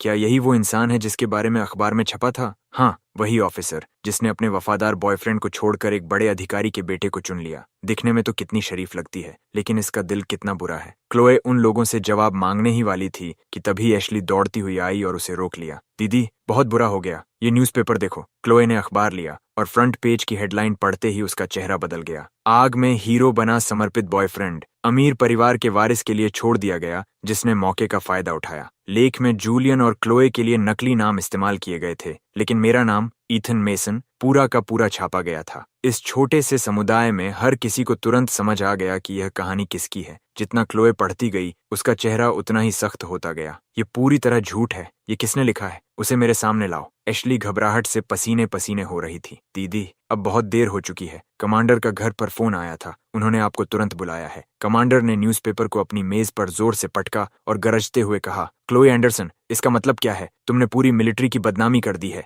ये डांट सुनकर क्लोए कांप उठी। कमांडर, मैं इसकी पूरी जांच करवाऊंगी। कमांडर ने गुस्से में कहा, अब जांच से क्या होगा? सबसे पहली प्राथमिकता जनता की राय बदलना है। तुम खुद बताओ, अब क्या किया जाए? क्लोए ने जवाब दिया, मैं खुद न्यूज़पेपर में स्पष्टीकरण प्रकाशित करवाऊंगी। कमांडर ने सिर हिलाया। जब तक तुम्हारा स्पष्टीकरण छपने की मंजूरी पाएगा तब तक बहुत देर हो चुकी होगी। तभी कमरे का तनाव एक साफ आवाज से टूट गया। कमांडर क्लोई, मेरे पास एक समाधान है। क्लोए ने मुड़कर देखा। जूलियन खड़ा था और उसे देखते ही उसका चेहरा सख्त हो गया। ये रिस्ट्रिक्टेड मिलिट्री एरिया है, तुम अंदर कैसे आए? दीदी, जूलियन को मैं अंदर लाई हूँ, एशली ने कहा। जूलियन बोला, एशली ने मुझे सब कुछ बताया, मैं तुम्हारी चिंता कर रहा था। क्लोए ने पूछा, तुमने किस समाधान की बात की? जूलियन ने बिना झिझक कहा, मुझसे शादी कर लो। जैसे ही हमारी शादी होगी सबको सच्चाई पता चल जाएगी। क्लोए ने सपाट आवाज में कहा, नामुमकिन। क्लोए, मैं सिर्फ इस मुश्किल से तुम्हें निकालना चाहता हूँ। बाहर जो अफवाहें फैल रही हैं वे बहुत भयानक हैं। अगर ऑर्गेनाइजेशन को इनके बारे में पता चल गया और उन्होंने तुम पर अनुचित रिश्तों का आरोप लगा दिया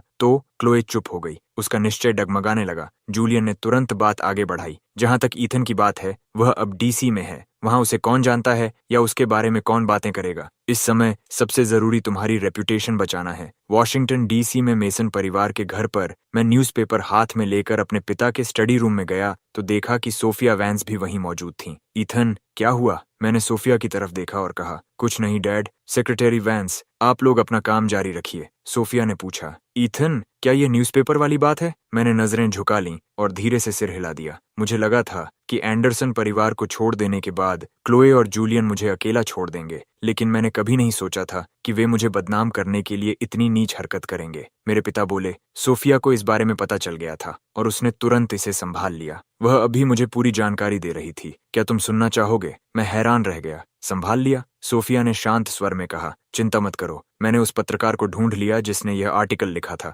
उसने कबूल कर लिया कि उसके पीछे कौन था और उसने मुझे एक पुरानी घटना के बारे में भी बताया। मैंने उत्सुकता से उसकी ओर देखा। उस समय जब तुम एंडरसन बहनों को बचाने के लिए आग में कूदे थे तब जूलियन क्रॉफ्ट ने उसका सारा श्रेय खुद ले लिया था। मेरी आंखें अविश्वास से फैल गईं। तो ये सब जूलियन की पहले से बनाई हुई योजना थी, है ना? सोफिया ने नरम आवाज में कहा, इन सारे वर्षों में तुमने बहुत कुछ सहा है। उनकी बात सुनकर मेरी आंखें भर आईं। पहली बार मैंने इतनी पीड़ा के साथ कहा, लेकिन उन्होंने कभी मेरी बात पर विश्वास ही नहीं किया। मेरे पिता और सोफिया ने मुझे गहरी सहानुभूति से देखा। डरो मत ईथन, अब से तुम्हारे साथ डैड और सोफिया हैं। हम तुम्हारे साथ फिर कभी कोई अन्याय नहीं होने देंगे। और जहां तक जूलियन क्रॉफ्ट की बात है, मैंने उसे पहले ही गिरफ्तार करवा दिया है। अपने वरिष्ठ अधिकारी का आदेश मिलते ही स्थानीय पुलिस चीफ ने तुरंत अधिकारियों को भेज दिया। 2 पुलिस कार सीधे साउथ वेस्ट मिलिट्री रीजन के परिसर में दाखिल हुई। कमांडर के ऑफिस में जूलियन अब भी क्लोए के जवाब का इंतजार कर रहा था। जैसे ही क्लोए हामी भरने वाली थी, दरवाजे पर तेज दस्तक हुई। पुलिस ऑफिसर्स अंदर आए और सीधे जूलियन के सामने जाकर खड़े हो गए।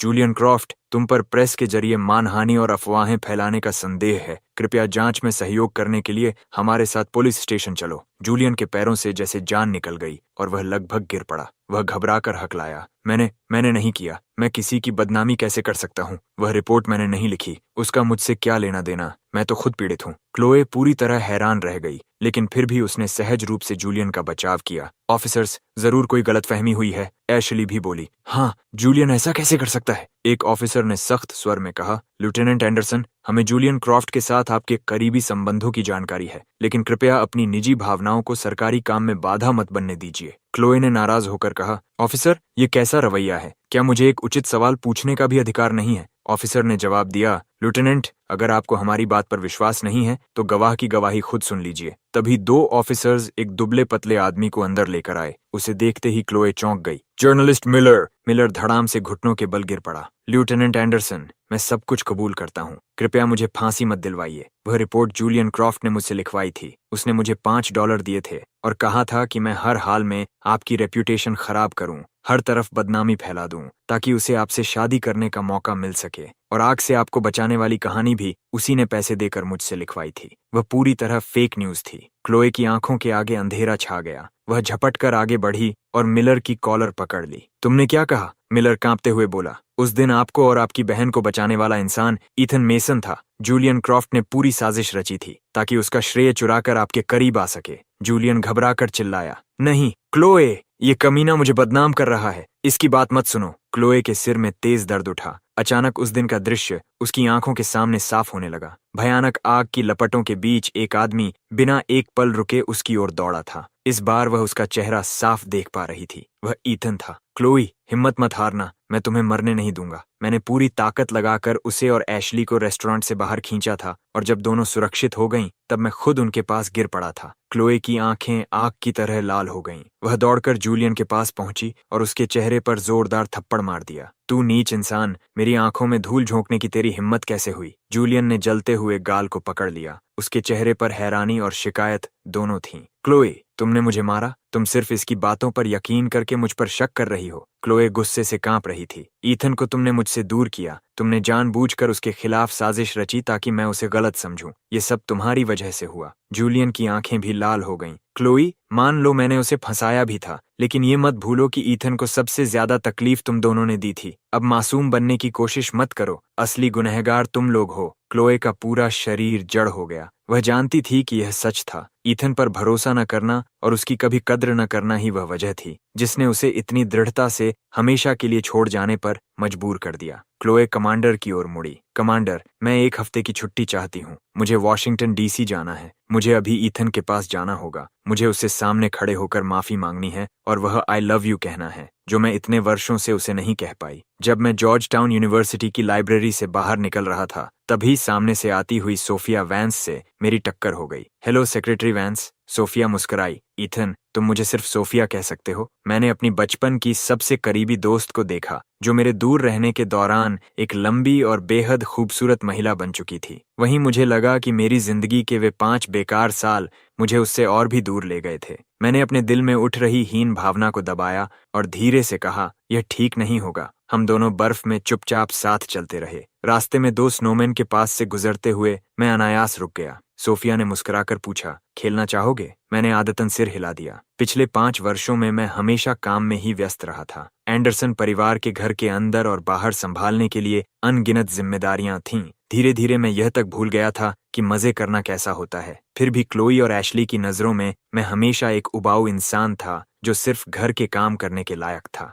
सोफिया ने हल्के से मुस्कुराकर कहा, कोई बात नहीं, अगर डायरेक्टर मेसन पूछेंगे तो मैं संभाल लूंगी, डरो मत। उसकी हथेली की गर्माहट ने मुझे चौंका दिया और वही गर्माहट मेरे सीने में भी फैल गई, जैसे 7 या 8 साल के बच्चे करते हैं। हमने अपने कोट के बटन तोड़कर स्नोमैन की आंखें बना दी और उसके मजेदार रूप को देखकर दिल खोलकर हंस पड़े। जब तक हम घर पहुंचे, मेरे पिता रात का खाना खा चुके थे। हमारी बिखरी हुई हालत देखकर उन्होंने पूछा, क्या तुम दोनों को किसी ने लूट लिया? सोफिया और मैंने एक दूसरे की तरफ देखा। फिर मैं हंस पड़ा। डैड, सेक्रेटरी वैंस और मैं स्नोमैन बना रहे थे। मेरे पिता ने हमें गर्म करने के लिए गर्म चाय डाली। यंग लेडी, क्या तुम ईथन को कुछ ज्यादा सभ्य काम के लिए नहीं ले जा सकती थी? मुझे लगा था कि तुम दोनों अब छोटे बच्चे नहीं रहे जो इधर उधर दौड़ते फिरो। ये बात आप कह रहे हैं? पिछले साल आपने जवान सैनिकों के साथ स्नोबॉल फाइट की थी और अपनी कमर ही खराब कर बैठे थे। सोफिया ने हंसते हुए जवाब दिया।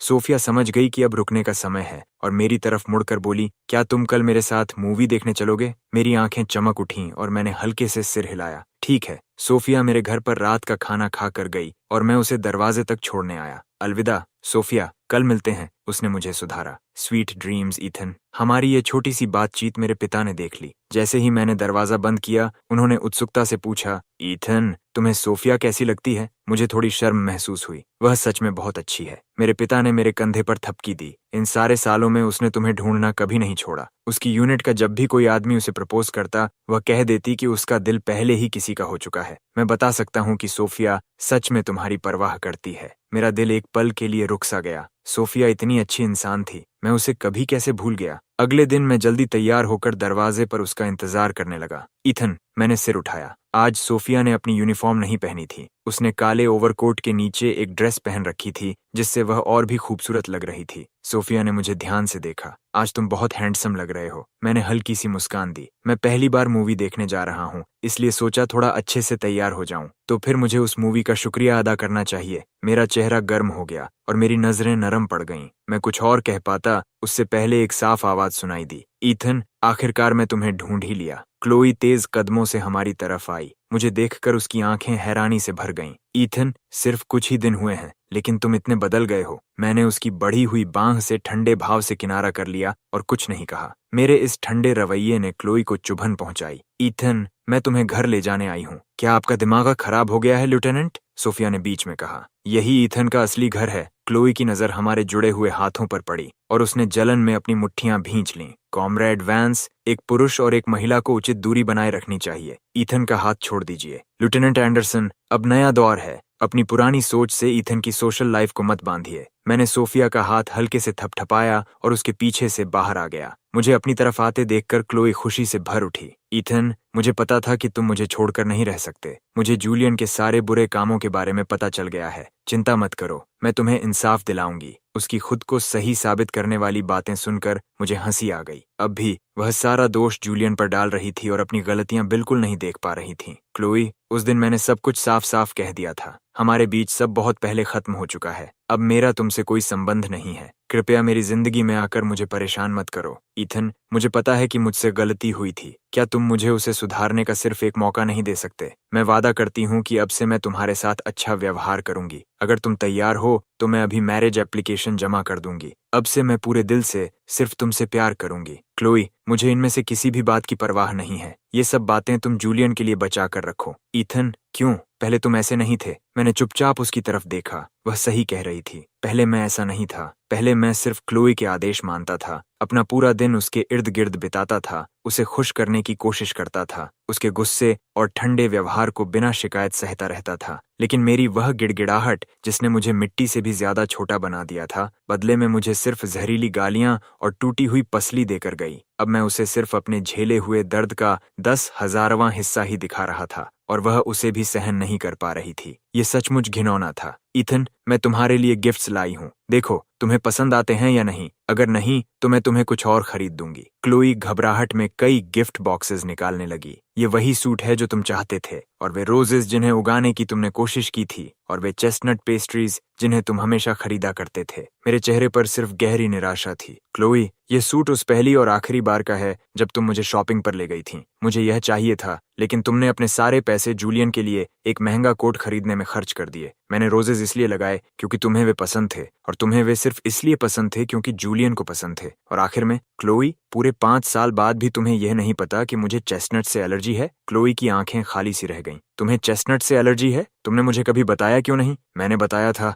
उसी दिन जब तुमने मुझे प्रपोज किया था। पेस्ट्रीज का पूरा डिब्बा जमीन पर गिर गया था। अफसोस की बात थी। तुम उन्हें वापस ले जाकर एशली को खिला सकती थीं। उस एक वाक्य ने क्लोई के दिल को जैसे 1000 टुकड़ों में काट दिया। ईथन को चेस्टनट से एलर्जी थी, फिर भी वह उन्हें हमेशा खरीदता था क्योंकि एशली को वे पसंद थे। मुझे माफ कर दो। मैंने और कुछ नहीं कहा। धीरे से अपना हाथ सोफिया के हाथ से छुड़ाया और बिना एक शब्द बोले क्लोई के पास से आगे बढ़ गया। मूवी थिएटर तक पहुंचने के बाद भी मेरा मन भारी था। सोफिया मुझे हमारी सीटों तक ले गई और तभी मेरा ध्यान इस बात पर गया कि हम कौन सी मूवी देखने आए थे। ये कौन सी मूवी है? एक फॉरेन क्राइम फिल्म है जो एक फोरेंसिक पैथोलॉजिस्ट के बारे में है। Forensic pathologist? मेरी जिज्ञासा जाग उठी और मैंने तुरंत क्लोई से जुड़ी सारी बातें मन से निकालकर पूरी तरह मूवी पर ध्यान लगा दिया। फिल्म में उस पैथोलॉजिस्ट का तेज, प्रोफेशनल रवैया मेरे मन पर गहरी छाप छोड़ गया। थिएटर से निकलने के बाद भी मैं उसी के बारे में सोचता रहा। सोफिया हंसते हुए बोली, क्या फोरेंसिक पैथोलॉजी के प्रोफेशन से प्यार हो गया? मेरी आंखें चमक उठीं और मैंने सिर हिलाया। मुझे लगता है ये बहुत खास और अर्थपूर्ण काम है। मैं फोरेंसिक पैथोलॉजिस्ट बनना चाहता हूँ। ईथन, तुम बहुत होशियार हो। मुझे यकीन है कि तुम यह कर सकते हो। लेकिन मैंने हाई स्कूल भी पूरा नहीं किया। मुझे डर है कि मैं इसकी पढ़ाई के योग्य नहीं हूँ।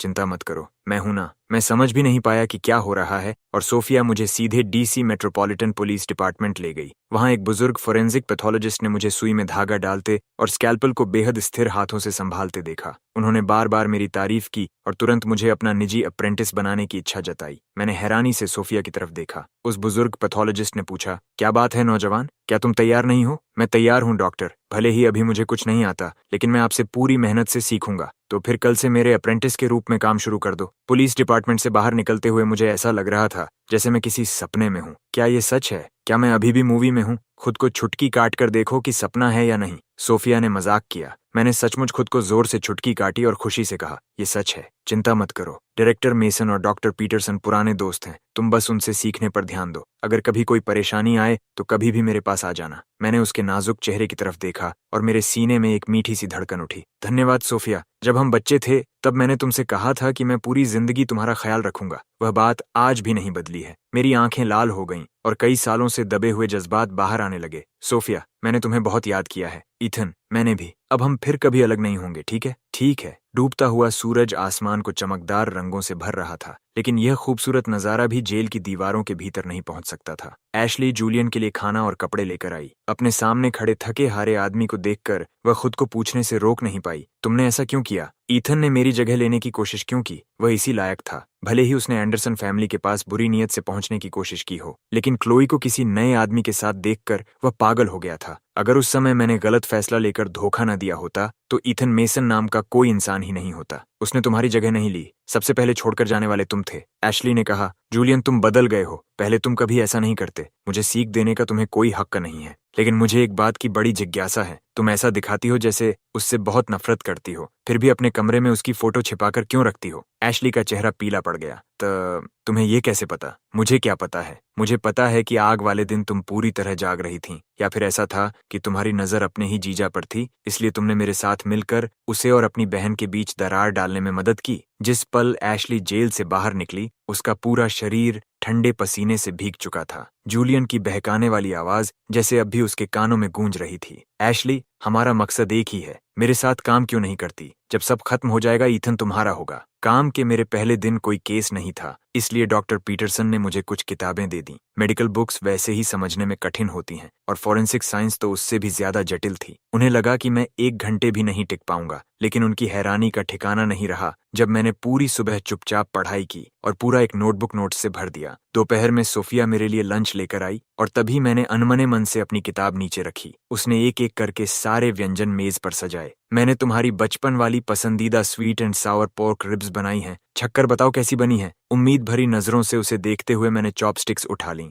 खाना देखने में ही बहुत स्वादिष्ट लग रहा था। एंडरसन फैमिली के घर में मैं हमेशा क्लोई और एशली के बाद खाता था। किसी ने कभी यह जानने की परवाह नहीं की कि मुझे क्या खाना पसंद है। अगर तुम्हें पसंद आए तो मैं हर दिन तुम्हारे लिए लंच लेकर आऊंगी, सोफिया ने कहा। जैसे ही मैंने चॉपस्टिक्स उठाई, एक युवा ऑफिसर दौड़ता हुआ अंदर आया। कॉमरेड मेसन, बाहर स्टेशन के एंट्रेंस पर कोई महिला आई है, वह कह रही है कि वह आपके लिए लंच लाई है। सोफिया और मैंने हैरानी से एक दूसरे की तरफ देखा और बाहर चले गए। एंट्रेंस पर खड़ी और कोई नहीं बल्कि क्लोई थी। ईथन, मुझे पता चला कि तुमने काम शुरू कर दिया है, इसलिए मैं तुम्हारे लिए लंच लाई हूँ। मैंने भौहें सिकोड़ लीं। क्लोई पहले से भी ज्यादा जिद्दी लग रही थी। नहीं धन्यवाद, मेरे पास पहले से लंच है। क्लोई ने सोफिया की तरफ देखा। उसकी आंखों में खुली दुश्मनी साफ दिखाई दे रही थी। कॉमरेड वैंस, ईथन का ख्याल रखने के लिए मैं आपकी आभारी हूँ, लेकिन अगली बार कृपया मेरे और ईथन के पारिवारिक मामलों में दखल मत दीजिए। क्लोई, हमारे बीच जो था वह सिर्फ एक कागज का रिश्ता था। क्लोई ने जल्दी से मेरी बात काट दी। मुझे अब पूरी सच्चाई पता चल चुकी है। ईथन, क्या हमने जो 5 साल साथ बिताए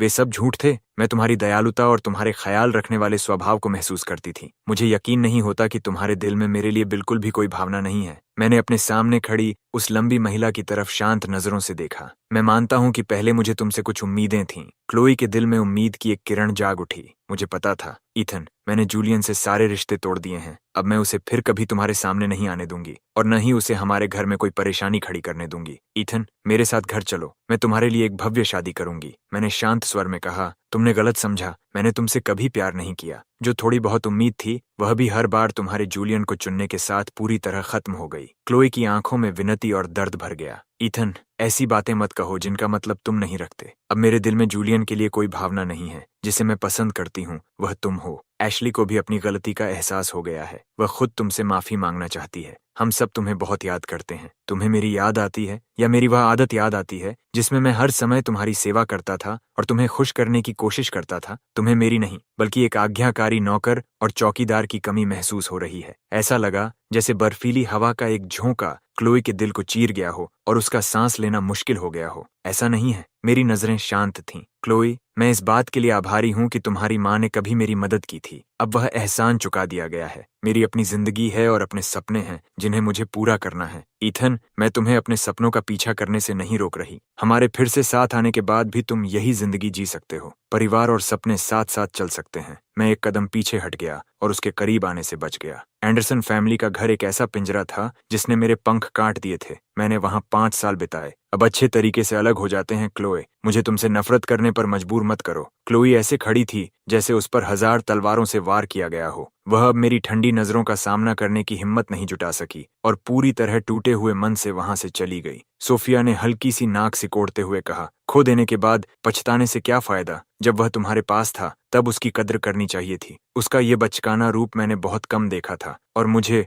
वह थोड़ा प्यारा लगा। सोफिया ने मेरा हाथ थाम लिया। मैं तुम्हारे साथ कभी वैसा व्यवहार नहीं करूंगी जैसा उसने किया। मैंने मुस्कुराकर कहा, मुझे तुम पर विश्वास है। मेरी मेहनत और लगन से पढ़ाई करने की वजह से सिर्फ आधे साल से भी कम समय में मैं डॉक्टर पीटरसन की ऑटोप्सी में मदद करने लगा था। जब डिपार्टमेंट में स्टाफ की कमी होती तब मैं क्राइम सीन पर भी उनके साथ जाता था। उधर जूलियन आखिरकार जेल से रिहा होकर लड़खड़ाते हुए घर लौटा। घर पहुंचते ही सबसे पहले उसने मेल बॉक्स खोला और उसमें जमा हुए ढेर सारे लेटर्स बाहर निकाले। सबसे ऊपर वाले नए लेटर के अंदर एक ब्लैक एंड व्हाइट फोटोग्राफ थी। लंबे समय तक उससे कोई संपर्क न होने के कारण उसके बेटे लियो को मार दिया गया था। फोटोग्राफ में छोटा सा लड़का खून के तालाब में पड़ा था। उसकी आंखें बंद थीं, जैसे रोते रोते थक गई हों, और उसके हाथ में अब भी वही टॉय कार थी जो जूलियन ने उसे खरीद कर दी थी। जूलियन के मुंह से दर्द भरी चीख निकल गई और उसकी आंखों से आंसू बहने लगे। मेरी जिंदगी इतनी बदकिस्मत क्यों है? क्लोए मुझे क्यों नहीं चाहती जबकि ईथन को सबका प्यार मिलता है? ये सब उन्हीं की गलती है। उन्होंने मेरे बच्चे को मार डाला। जूलियन लड़खड़ाते हुए खड़ा हुआ और कैबिनेट से सल्फ्यूरिक एसिड की एक बोतल निकाल ली। मैं तुम सबको अपने बेटे के साथ दफना दूंगा। जब एशली स्कूल से घर लौटी और उसने दरवाजा खोला तो उसे शराब की तेज गंध ने घेर लिया। वॉशिंगटन डीसी से लौटने के बाद से ही क्लोई पूरी तरह टूट चुकी थी और अपने दुख को भुलाने के लिए हर दिन शराब में डूबी रहती थी। घर की बिखरी हुई हालत देखकर एशली से रहा नहीं गया और वह गुस्से में मास्टर बेडरूम में घुस गई। सिस, आखिर तुम कब तक ऐसी ही रहोगी? क्लोई ने सिर उठाया। उसकी आंखें नशे से धुंधली थीं। उसने मुझसे कभी प्यार कैसे नहीं किया? वह इतना बेरहम कैसे हो सकता है? बस ऐसे ही मुझे छोड़कर चला गया। एशली एक पल के लिए जड़ हो गई। उसे समझ आ गया कि क्लोई मेरे बारे में बड़बड़ा रही थी। उसके दिल में अचानक खुशी की एक हल्की सी लहर उठी। अगर ईथन ने कभी उसकी बहन से प्यार ही नहीं किया तो क्या इसका मतलब था कि उसके पास अब भी एक मौका था? क्लोई को सुलाने के बाद एशली लंच खरीदने बाहर जाने ही वाली थी कि उसने एक एड को जल्दी जल्दी उसकी तरफ दौड़ते हुए देखा। एशली, लेफ्टिनेंट कहाँ हैं? मेरे पास उनके लिए एक अच्छी खबर है। कौन सी अच्छी खबर? डीसी से मदद के लिए भेजे गए 2 फॉरेंसिक पैथोलॉजिस्ट्स आ गए हैं। उनमें से एक कॉमरेड ईथन मेसन है। एशली का दिल जोर से धड़क उठा। उसने एक पल भी बर्बाद नहीं किया और तुरंत घर से बाहर भाग गई। डॉक्टर पीटरसन और मैंने केस की ब्रीफिंग सुनने के बाद तुरंत काम शुरू कर दिया। 5 घंटे बाद मैंने अपनी रिपोर्ट क्रिमिनल इन्वेस्टिगेशन टीम को सौंप दी और डॉक्टर पीटरसन के साथ आराम करने के लिए डॉर्मेट्री की ओर लौटने लगा। हम अभी पुलिस स्टेशन से बाहर ही निकले थे कि पीछे से किसी ने आवाज दी, ब्रदर ईथन। मैंने सिर उठाकर देखा। एशली हाथ में रोजेस का एक बुके लिए खड़ी थी। तुम यहाँ क्या कर रही हो? मुझे पता चला कि आप वापस आ गए हैं, इसलिए मैं खास तौर पर आपका स्वागत करने आई हूँ। उसने मुस्कुराते हुए फूल मेरी तरफ बढ़ा दिए। मैं एक कदम पीछे हट गया और उन्हें लेने से इनकार कर दिया। तुम्हारे इस भाव के लिए धन्यवाद, लेकिन कृपया इन्हें वापस ले जाओ। माफ करना, मुझे अपने टीचर को उनके डॉर्म तक छोड़ने जाना है। एशली ने होंठ खोले। उसके चेहरे पर चोट खाई हुई सी अभिव्यक्ति थी। ब्रदर ईथन, मैं पूरी दोपहर आपका इंतजार करती रही। फिर उसने बेचारगी भरी नजर से डॉक्टर पीटरसन की तरफ देखा। डॉक्टर पीटरसन तुरंत सब समझ गए और बोले, ईथन, तुम्हें मुझे छोड़ने की जरूरत नहीं है। अगर तुम्हारा कोई काम है तो तुम चले जाओ। मैं भी एशली के साथ सारी बातें साफ करना चाहता था, इसलिए मैंने डॉक्टर पीटरसन से माफी मांगी। सॉरी डॉक्टर, रास्ते में अपना ध्यान रखिए। जाओ, लेकिन जल्दी वापस आना, नहीं तो जब सोफिया पूछेगी तो मैं तुम्हारे लिए कोई बहाना नहीं बनाऊंगा। मैं मुस्कुराया और डॉक्टर पीटरसन को जाते हुए देखता रहा। फिर एशली की तरफ मुड़कर ठंडे स्वर में कहा, चलो। एशली ने मेरे बदले हुए रवैये को महसूस किया और उसके मन में कड़वाहट भर गई। आप मेरे साथ वैसे मुस्कुराकर क्यों नहीं बात करते? मैंने उसे अजीब सी नजर से देखा। मैं किसके सामने मुस्कुराऊं, ये मेरी मर्जी है। अगर तुम्हें इससे कोई परेशानी है तो जाकर जूलियन से बात करो। अब जूलियन का नाम क्लोई और एशली दोनों के दिल में कांटे की तरह चुभता था। उसका नाम सुनते ही उनके दिल में तेज दर्द उठता था। मैं दोबारा नहीं कहूंगी, नाराज मत होइए। हम एक रेस्टोरेंट गए। खाना आने से पहले ही एशली खुद को रोक नहीं पाई। उसने दयनीय अंदाज में बताया कि उसकी जिंदगी कितनी दुख भरी हो गई है, उसे कितनी ग्लानि और पछतावा है और वह सिर्फ मुझसे माफी मांगकर अपनी गलती सुधारना चाहती है। मुझे उसकी बातें सुनकर हंसी आ गई। क्या तुम चाहती हो कि मैं एंडरसन फैमिली के घर वापस जाऊं, तुम्हारी बहन से शादी करूं और पहले की तरह तुम्हारी हर बात मानते हुए तुम्हारी सेवा करता रहूं? एशली की नजर मेज पर रखे मेरे हाथ पर गई। अचानक उसने जैसे कोई फैसला कर लिया और मेरा हाथ पकड़ लिया। ब्रदर ईथन, मुझे पता है कि आप मेरी बहन को पसंद नहीं करते। उसकी जगह मुझसे शादी कर लीजिए। मैं एक अच्छी यूनिवर्सिटी में दाखिला लूंगी और आपको अच्छी जिंदगी दूंगी। मैंने तुरंत अपना हाथ झटक कर पीछे खींच लिया। मेरी आवाज हैरानी से ऊंची हो गई। एशली, क्या तुम पागल हो गई हो? मैं पागल नहीं हूं ईथन। आपने इतने सालों तक मेरा ख्याल रखा है। आप बहुत पहले से मेरे दिल में हैं। मेरी बहन ने आपकी कद्र नहीं की तो मुझे करने दीजिए। मैं आपसे सही तरीके से प्यार करूंगी। मेरी पूरी त्वचा सिहर उठी और मेरा पेट मिचलाने लगा। एशली, मैं तुम्हें सलाह देता हूं कि ऐसे ख्याल अपने मन से निकाल दो। मेरे लिए परेशानी मत खड़ी करो। अगर तुमने इसी तरह लापरवाही से व्यवहार करना जारी रखा तो मुझे कोई आपत्ति नहीं होगी कि तुम्हारी बहन खुद तुमसे निपटे। ये कहकर मैं तेजी से रेस्टोरेंट के बाहर निकलने लगा। एशली ने पीछे से आकर मुझे कसकर पकड़ लिया। ईथन, मैं आपके बारे में गंभीर हूँ। मैं आपसे प्यार करती हूँ। इससे पहले कि मैं खुद को छोड़ा पाता, किसी ने मुझे उसकी पकड़ से खींच लिया। एशली, तुम क्या कर रही हो? एशली का चेहरा एकदम सफेद पड़ गया। सिस, मैं कुछ नहीं कर रही थी। उसके इतना कहते ही क्लोई ने उसे जोरदार थप्पड़ मारकर जमीन पर गिरा दिया। क्या तुम्हें शर्म और मर्यादा का बिल्कुल एहसास नहीं रहा? ईथन तुम्हारे जीजा हैं। आप दोनों की अभी कानूनी शादी नहीं हुई है और ईथन मुझे पसंद नहीं करते तो मैं उनका पीछा क्यों नहीं कर सकती? क्लोई के दिल में उठता हुआ गुस्सा अब उसे पूरी तरह निगल जाने पर उतारू था। ये बात फिर से कहो। सिस, सिर्फ इसलिए कि आप ईथन को वापस नहीं पा सकती, आप मेरे प्यार को नहीं रोक सकती। क्लोई ने दोबारा थप्पड़ मारने के लिए हाथ उठाया ही था कि मुझसे और बर्दाश्त नहीं हुआ और मैं जोर से चिल्लाया, बस। क्लोई की आंखें दुख और पीड़ा से भर गईं, जबकि एशली का चेहरा खुशी से चमक उठा। ईथन, मुझे पता था कि आप सबसे ज्यादा मेरी परवाह करते हैं। मुझे सिर्फ चिढ़ और घिन महसूस हो रही थी। क्लोई,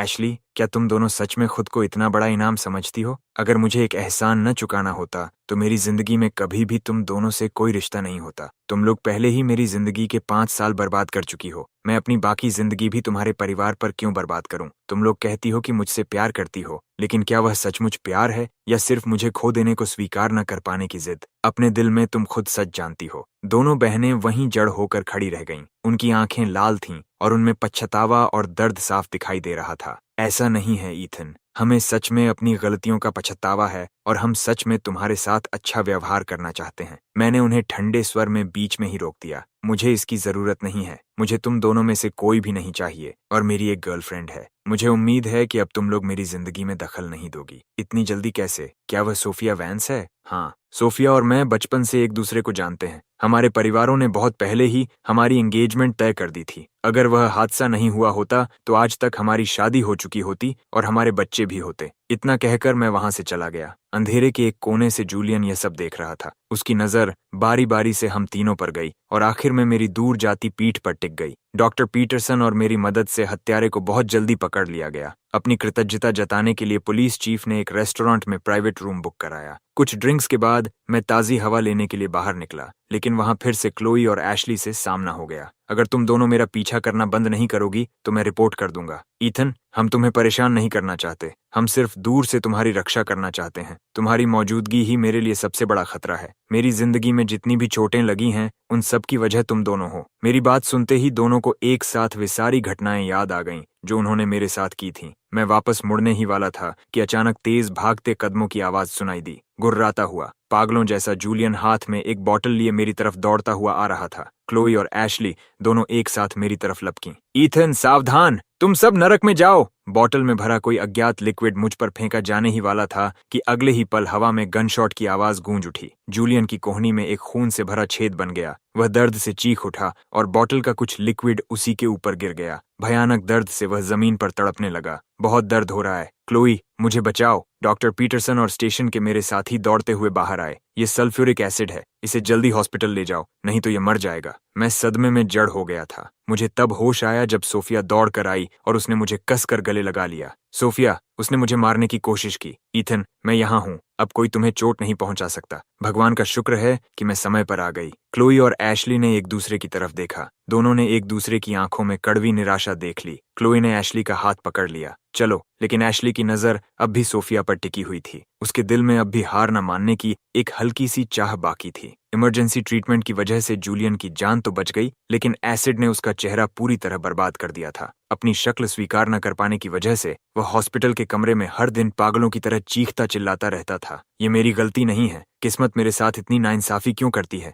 मेरा बच्चा इतना छोटा था और उनकी वजह से मर गया। मैं अपने बेटे के लिए पूरी दुनिया से बदला लूंगा। सोफिया और मैं उसके कमरे के बाहर खड़े होकर उसकी बेतुकी बातें सुन रहे थे और पूरी तरह हैरान थे। उसका कोई बच्चा है? मैंने पूछा। जहां तक मुझे पता है, नहीं, सोफिया ने कहा। लेकिन वह 5 साल तक अमेरिका में रहा था। क्या ऐसा हो सकता है कि उसने वहां शादी कर ली हो और उसका एक बच्चा भी हो? वह कमीना। मेरे पिता रातों रात सोफिया द्वारा भेजे गए टेलीग्राम को घूर रहे थे। उसमें साफ साफ लिखा था कि जूलियन ने मेरे साथ क्या क्या किया था और अमेरिका में उसकी सारी गतिविधियों का भी विवरण था। कई साल पहले जब वह पढ़ाई के लिए विदेश गया था तो सिर्फ 6 महीनों के भीतर उसे एक अमेरिकन महिला सोल्जर से प्यार हो गया था। उसने उससे शादी की और उनका एक बच्चा भी हुआ। लेकिन जैसे जैसे दोनों देशों के बीच तनाव बढ़ता गया, वह अमेरिकन महिला उससे नफरत करने लगी। उसने सिर्फ उसे गालियां ही नहीं दी, बल्कि उसकी बेरहमी से पिटाई भी करती थी। जब जूलियन को लगने लगा कि वह कभी इस नरक से नहीं निकल पाएगा, तभी अमेरिकन इंटेलिजेंस उसके पास पहुंची। उन्होंने उसे आदेश दिया कि वह अपने देश वापस लौटे और उनके लिए मिलिट्री सीक्रेट्स चुराए। उसकी पत्नी ने अपने करियर के लिए उनके छोटे बेटे को हथियार बना लिया। उसने जूलियन को धमकी दी कि अगर उसने उनकी बात नहीं मानी तो वह बच्चे को बैल्कनी से नीचे फेंक देगी और फिर जूलियन को भी पीट पीट कर मार डालेगी। जूलियन के पास उनकी बात मानने के अलावा कोई दूसरा रास्ता नहीं था।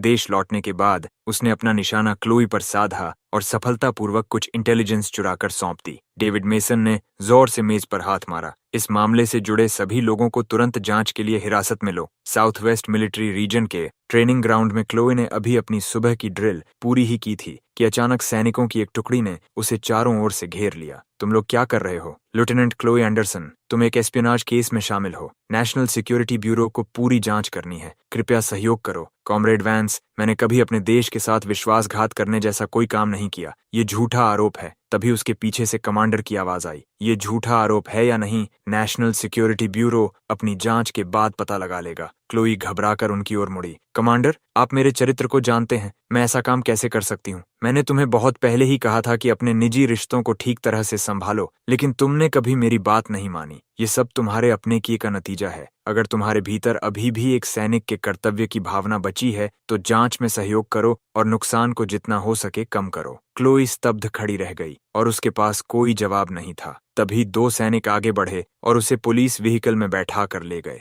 ये खबर सुनने के बाद मैं लंबे समय तक चुप रहा। क्या मिसेस एंडरसन को इस बारे में पता है? डायरेक्टर एंडरसन विदेश मिशन पर हैं और 1 महीने तक वापस नहीं आएंगी। जब क्लोई को पता चला कि जूलियन एक स्पाई था तो ऐसा लगा जैसे उसके शरीर से सारी जान निकल गई हो। उसने 2 दिनों तक न कुछ खाया और न ही कुछ पिया। जब मैं उसके लिए खाना लेकर पहुंचा तो मैंने एक ऐसी औरत को देखा जो मानो कई साल बूढ़ी हो चुकी थी। ईथन, तुम यहाँ क्यों आए हो? मैंने उसके सामने वह सारा खाना रख दिया जो उसे पहले पसंद था। क्लोई की आंखों में आंसू भर आए। मैंने उसे दिलासा दिया, तुम इस सब की मुख्य दोषी नहीं थी और तुमने जानबूझकर कोई सीक्रेट लीक नहीं किया। देश इस मामले को न्यायपूर्वक संभालेगा, लेकिन एक फॉरेन स्पाई से जुड़ जाने के बाद तुम्हारी जिंदगी खत्म हो जाती है। मैं उसकी ओर देखता रहा और खुद को रोक नहीं पाया। क्लोई, अगर तुम मिलिट्री में नहीं रह सकती तो भी और रास्ते हैं। सब कुछ तभी सचमुच खत्म होता है जब इंसान मर जाता है। क्लोई की आंखों से गर्म आंसू लगातार बहने लगे और उसने जल्दी जल्दी खाना अपने मुंह में डालना शुरू कर दिया। धन्यवाद। इस एस्पियोनाज केस का असर सिर्फ क्लोई पर ही नहीं पड़ा,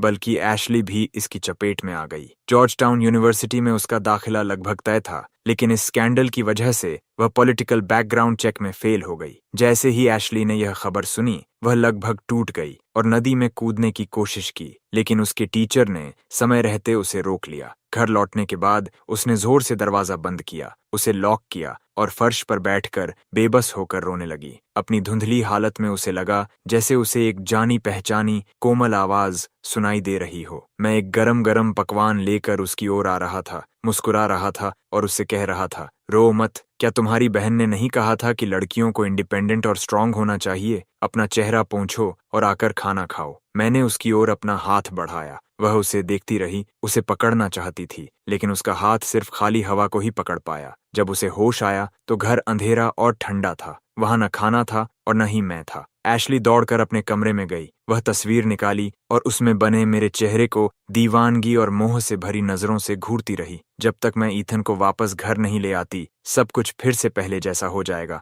हमारा परिवार हमेशा के लिए फिर से एक साथ रहेगा। जब सोफिया काम से घर लौटी तो उसने मुझे किचन में व्यस्त पाया। वह चुपचाप मेरे पीछे आई और पीछे से मुझे गले लगा लिया। इतनी अच्छी खुशबू किस चीज की आ रही है? मैंने अपना सिर घुमाकर प्यार से अपना चेहरा उसके गाल से लगा दिया। तुम आ गई। तुम और डैड इन दिनों बहुत व्यस्त रहे हो, इसलिए मैंने तुम दोनों के लिए चिकन सूप बनाया है और वे स्टीम्ड रिब्स भी, जो कल तुम्हारा खाने का मन था। वह धीरे से बोली, तुमसे शादी करना सचमुच मेरे लिए बहुत बड़ा सौभाग्य होगा। मैं एक पल के लिए रुक गया, फिर हल्की शर्म के साथ हंस पड़ा। तुम तो बड़ी मीठी बातें करती हो। सोफिया की आंखें मुझे देखते हुए प्यार से भरी हुई थीं। ईथन, चलो आधिकारिक तौर पर शादी कर लेते हैं। एक हफ्ते बाद पुलिस डिपार्टमेंट में हर किसी को पता चल गया कि मैं और सोफिया, जो इतने लंबे समय से एक दूसरे से प्यार करते थे, आखिरकार शादी करने जा रहे हैं। मेरे पिता की थोड़ी सी मदद से एडमिनिस्ट्रेशन ने हमारी मैरिज एप्लीकेशन जल्दी ही अप्रूव्ड कर दी। मैंने अपनी जेब से एक छोटा खूबसूरत डिब्बा निकाला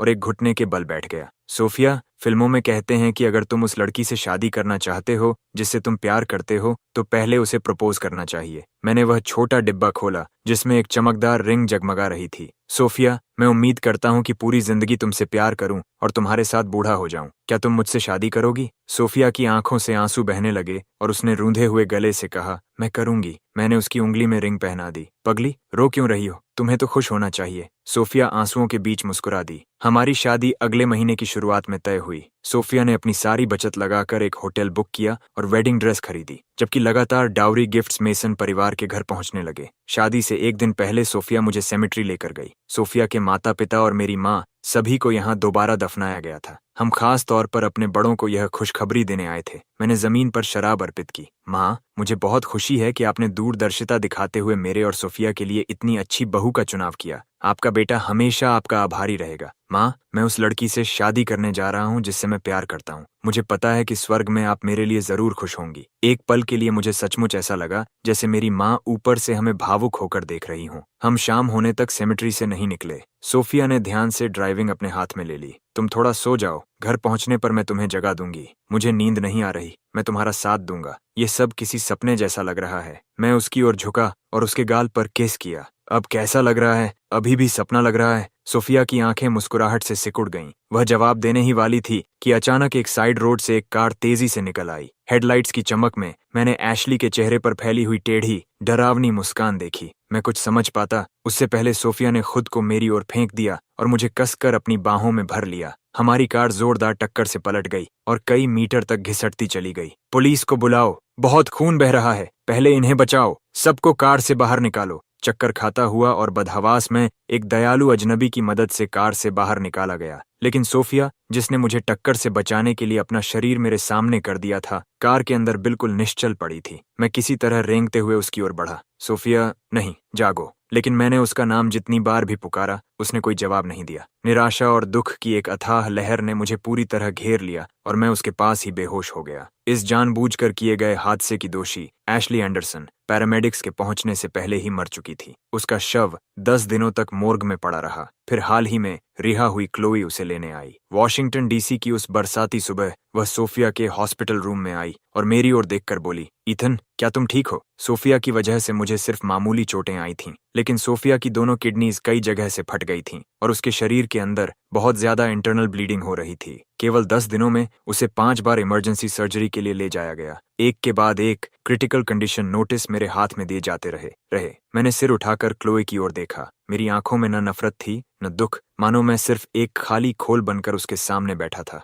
मैं तुम्हें नहीं देखना चाहता। सोफिया के कोमा की वजह बनने वाली इंसान मर चुकी है, लेकिन मैं तुम्हें जिम्मेदार ठहराए बिना नहीं रह सकता। क्लोई ने धीरे से कहा, मुझे पता है ईथन, मैं बस उसकी ओर से माफी मांगना चाहती थी। मैंने सोफिया के सोए हुए चेहरे की ओर देखा। मैं उसे कभी माफ नहीं करूंगा, न इस जन्म में और न अगले जन्म में। क्लोई एक अर्न उठाकर हॉस्पिटल से बाहर चली गई। मैंने लंबी छुट्टी ले ली और हॉस्पिटल में रहकर सोफिया की देखभाल करने लगा। मैं उसका हाथ पकड़कर हमारे बचपन की बातें सुनाता रहता था। जब हम छोटे थे, सोफिया बहुत शरारती थी। उसे बाल बांधना बिल्कुल पसंद नहीं था और वह हमेशा छिपकर कैंची से अपने बाल छोटे कर लिया करती थी। आखिरकार उसकी माँ ने उसका सिर ही मुंडवा दिया। उस सर्दी में पूरे गांव ने सोफिया को ठंड से लाल हुए छोटे से सिर के साथ देखा था। गांव के दूसरे बच्चे मेरा मजाक उड़ाते थे और कहते थे कि मेरी शादी एक छोटी नन से होने वाली है। गुस्से में मैंने उससे कहा था, सोफिया, अगर तुमने अपने बाल लंबे नहीं किए तो मैं तुमसे शादी नहीं करूंगा। तभी सोफिया की पलकों में हलचल हुई और उसने धीरे धीरे अपनी आंखें खोल दी। उसने बहुत कमजोर आवाज में मेरी बात आगे बढ़ाई। हर बार जब तुम मुझे यही कहकर डराते थे, मैं तुम्हारी बात मान लेती थी। उसी दिन से मैंने फिर कभी अपने बाल छोटे नहीं किए। मैं वहीं ठिठक गया। मेरा दिमाग कुछ समझ पाता उससे पहले ही मेरी आंखों से आंसू बहने लगे। मैंने उसका हाथ कसकर पकड़ लिया। सोफिया, अगर तुम नहीं जागी तो मैं तुमसे शादी नहीं करूंगा। उसने बहुत धीमी आवाज में कहा। मुझे पता है, इसलिए तो मैं तुमसे शादी करने के लिए जाग गई। कोमा से जागने के बाद सोफिया का शरीर सबकी आंखों के सामने तेजी से ठीक होने लगा। आधे महीने के भीतर ही वह उठकर बैठने लगी और किताब पढ़ने लगी। मैं फिर से पुलिस डिपार्टमेंट में काम पर लौट गया और केवल दोपहर तथा शाम को उसके लिए सूप लेकर हॉस्पिटल आता था। सोफिया अब इतनी ठीक हो चुकी थी कि फिर से मजाक करने लगी। अब मैं हर दिन चिकन सूप पीती हूँ। ऐसा लगता है जैसे मैं पोस्टमार्टम कन्फाइनमेंट में हूँ। डिपार्टमेंट से मिलने आए एक सहकर्मी ने मुस्कुराते हुए कहा, तुम्हें तो कुछ पता ही नहीं। उन शुरुआती दिनों में जब तुम्हारी हालत बेहद गंभीर थी, ईथन बिल्कुल नहीं सोया। उसे इतना डर था कि अगर उसने आंखें बंद कर लीं तो कहीं ये खबर न मिल जाए कि तुम्हारा दिल धड़कना बंद हो गया है। उन सांसें रोक देने वाले दिनों को याद करके मेरी नजरें झुक गईं। सोफिया ने मेरा हाथ कसकर पकड़ लिया। उसकी आंखें दर्द और आत्मग्लानि से भरी हुई थीं। मैंने तुम्हें बहुत चिंता में डाल दिया, मैंने धीरे से कहा। अगर तुम मेरे सामने आकर मुझे नहीं बचाती तो आज इस हॉस्पिटल बेड पर मैं होता। शुक्रिया तो मुझे तुम्हारा करना चाहिए, सोफिया। सोफिया ने अपनी उंगलियां मेरी उंगलियों में फंसा दी। ईथन, जब हम बच्चे थे और उस बाढ़ ने तुम्हें मेरी पकड़ से छीन लिया था, उसी दिन मैंने कसम खाई थी कि अगर मैं तुम्हें दोबारा कभी ढूंढ पाई तो फिर कभी तुम्हारा हाथ नहीं छोड़ूंगी। इसलिए चाहे मुझे नर्क में जाकर वापस क्यों ना आना पड़े, मैं रेंगते हुए भी तुम्हारे पास लौट आती। जब सोफिया को हॉस्पिटल से छुट्टी मिली तब गर्मियों का चरम था। जॉर्ज टाउन यूनिवर्सिटी में फोरेंसिक साइंस प्रोग्राम शुरू किया गया था और मुझे गेस्ट लेक्चरर के रूप में बुलाया गया। मुझे हर हफ्ते 3 क्लासेस लेनी होती थीं। सोफिया यूनिवर्सिटी के गेट पर मुझे लेने आई। भीड़-भाड़ से भरे स्टूडेंट्स के बीच वह सबसे अलग नजर आ रही थी। आखिरकार क्लास खत्म होने की बेल बजी। मैं स्टूडेंट्स से घिरा हुआ बाहर निकला। गर्म धूप मेरे ऊपर पड़ रही थी और मैं इस तरह चमक रहा था कि नजरें हटाना मुश्किल था। ईथन, मैं स्टूडेंट्स से बात कर रहा था, लेकिन जैसे ही मैंने सोफिया की आवाज सुनी, मेरे चेहरे पर अपने आप मुस्कान आ गई। सोफिया, तुम आ गई। हम दोनों ही बहुत आकर्षक दिखते थे और स्टूडेंट्स को हम दोनों साथ में बेहद अच्छे लग रहे थे। एक स्टूडेंट ने पूछा, प्रोफेसर मेसन, सेक्रेटरी वैंस, आप दोनों की शादी कब हो रही है? मैंने पलकें झपकाईं और समझ नहीं पाया कि क्या जवाब दूं।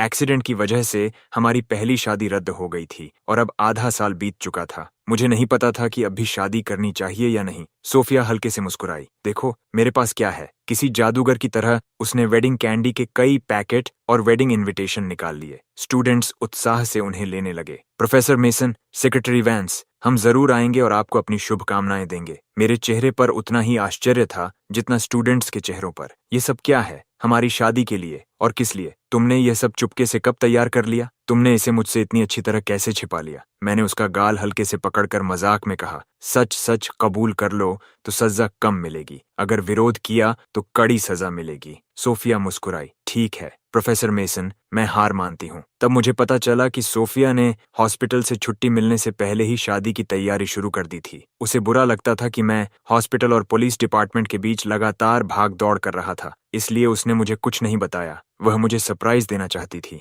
इतने लंबे समय बाद मैंने फिर से वह शुद्ध सफेद सूट पहना। हमारी शादी सबसे भव्य थी और सेरेमोनी सबसे गंभीर। उस दिन जब वेडिंग कार सड़क पर आगे बढ़ रही थी, दोनों ओर खड़े लोगों की भीड़ हमें शुभकामनाएं दे रही थी। उड़ती हुई वेडिंग कैंडी के बीच मैं अनगिनत लोगों की सच्चे दिल से दी गई हैप्पी वेडिंग की शुभकामनाएं सुन रहा था। कार रेस्टोरेंट के एंट्रेंस पर रुकी। मैं आगे बढ़ा और स्पॉटलाइट के नीचे सीधा खड़ा हो गया। पियानो बजना शुरू हुआ और सोफिया खूबसूरत वेडिंग गाउन पहने एक एक कदम चलते हुए मेरी ओर आने लगी। मेरे पिता ने हम दोनों के हाथ अपने हाथों में ले लिए। सोफिया, तुम मेरी सबसे प्रिय जूनियर रही हो। तुम दोनों ने बहुत कष्ट झेले हैं। अब यह सौभाग्य दुर्भाग्य के बाद मिला है। आगे हमेशा एक दूसरे से प्यार करना और अपने इस बूढ़े पिता को चिंता करने का मौका मत देना। मैं मुस्कुराना चाहता था, लेकिन आंसू जिद करके मेरे गालों पर बह निकले। सोफिया ने गंभीरता से कहा, डैड, चिंता मत कीजिए, मैं बहुत बहुत लंबे समय से ईथन की पत्नी बनने की तैयारी कर रही हूँ। वहाँ मौजूद सभी लोगों के आशीर्वाद के बीच सोफिया और मैंने रस्म के अनुसार सेरेमोनी कप्स से पेय पिया। ईथन, मैं तुमसे प्यार करती हूँ।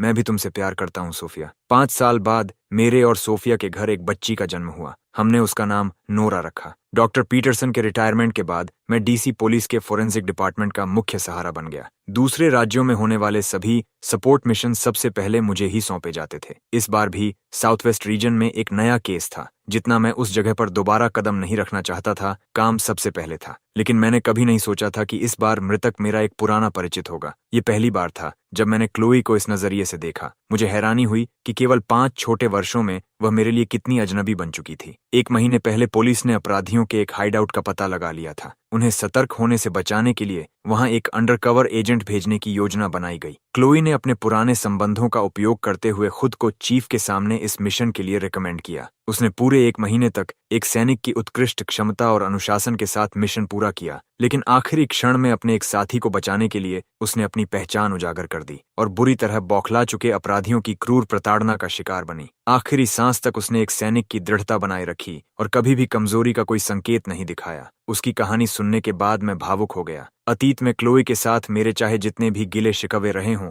मुझे यह स्वीकार करना ही पड़ा कि वह एक योग्य सैनिक थी। मैं एक कदम पीछे हटा, ऑटोप्सी टेबल पर लेटी क्लोई की ओर हल्का सा झुककर सम्मान प्रकट किया और फिर अपना काम शुरू कर दिया। अपनी सावधानी और प्रोफेशनल तरीके से की गई जांच के दौरान मुझे एक ऐसा महत्वपूर्ण सुराग मिला जिसने फरार अपराधियों का पता लगाने में पुलिस की निर्णायक मदद की। काम खत्म होने के बाद न जाने कैसे मेरे कदम एंडरसन परिवार के पुराने घर की ओर बढ़ गए। वह घर जिसमें मैंने 5 साल बिताए थे अब इतना जर्जर हो चुका था कि उसे पहचानना भी मुश्किल था। मैंने धीरे से दरवाजा खोला और अंदर चला गया। पूरा घर धूल और मकड़ी के जालों से भरा हुआ था। सारा फर्नीचर वैसा ही रखा था जैसा मैं छोड़कर गया था। मैं मास्टर बेडरूम में गया और डेस्क पर रखा एक पत्र देखा। उसके एनवलोप पर साफ साफ लिखा था, टू ईथन मेसन। मैंने अविश्वास से उसे उठाया। अंदर केवल कुछ छोटी सी पंक्तियां थीं जिन्हें 3 या 4 बार काटकर दोबारा लिखा गया था और अंत में बस यही लिखा था, ईथन, मैं तुम्हारे लिए हमेशा की खुशी की कामना करती हूँ। एनवलोप के अंदर एक हरे जेड की रिंग भी थी। मुझे पता था कि यह वही सबसे मिलती जुलती रिंग थी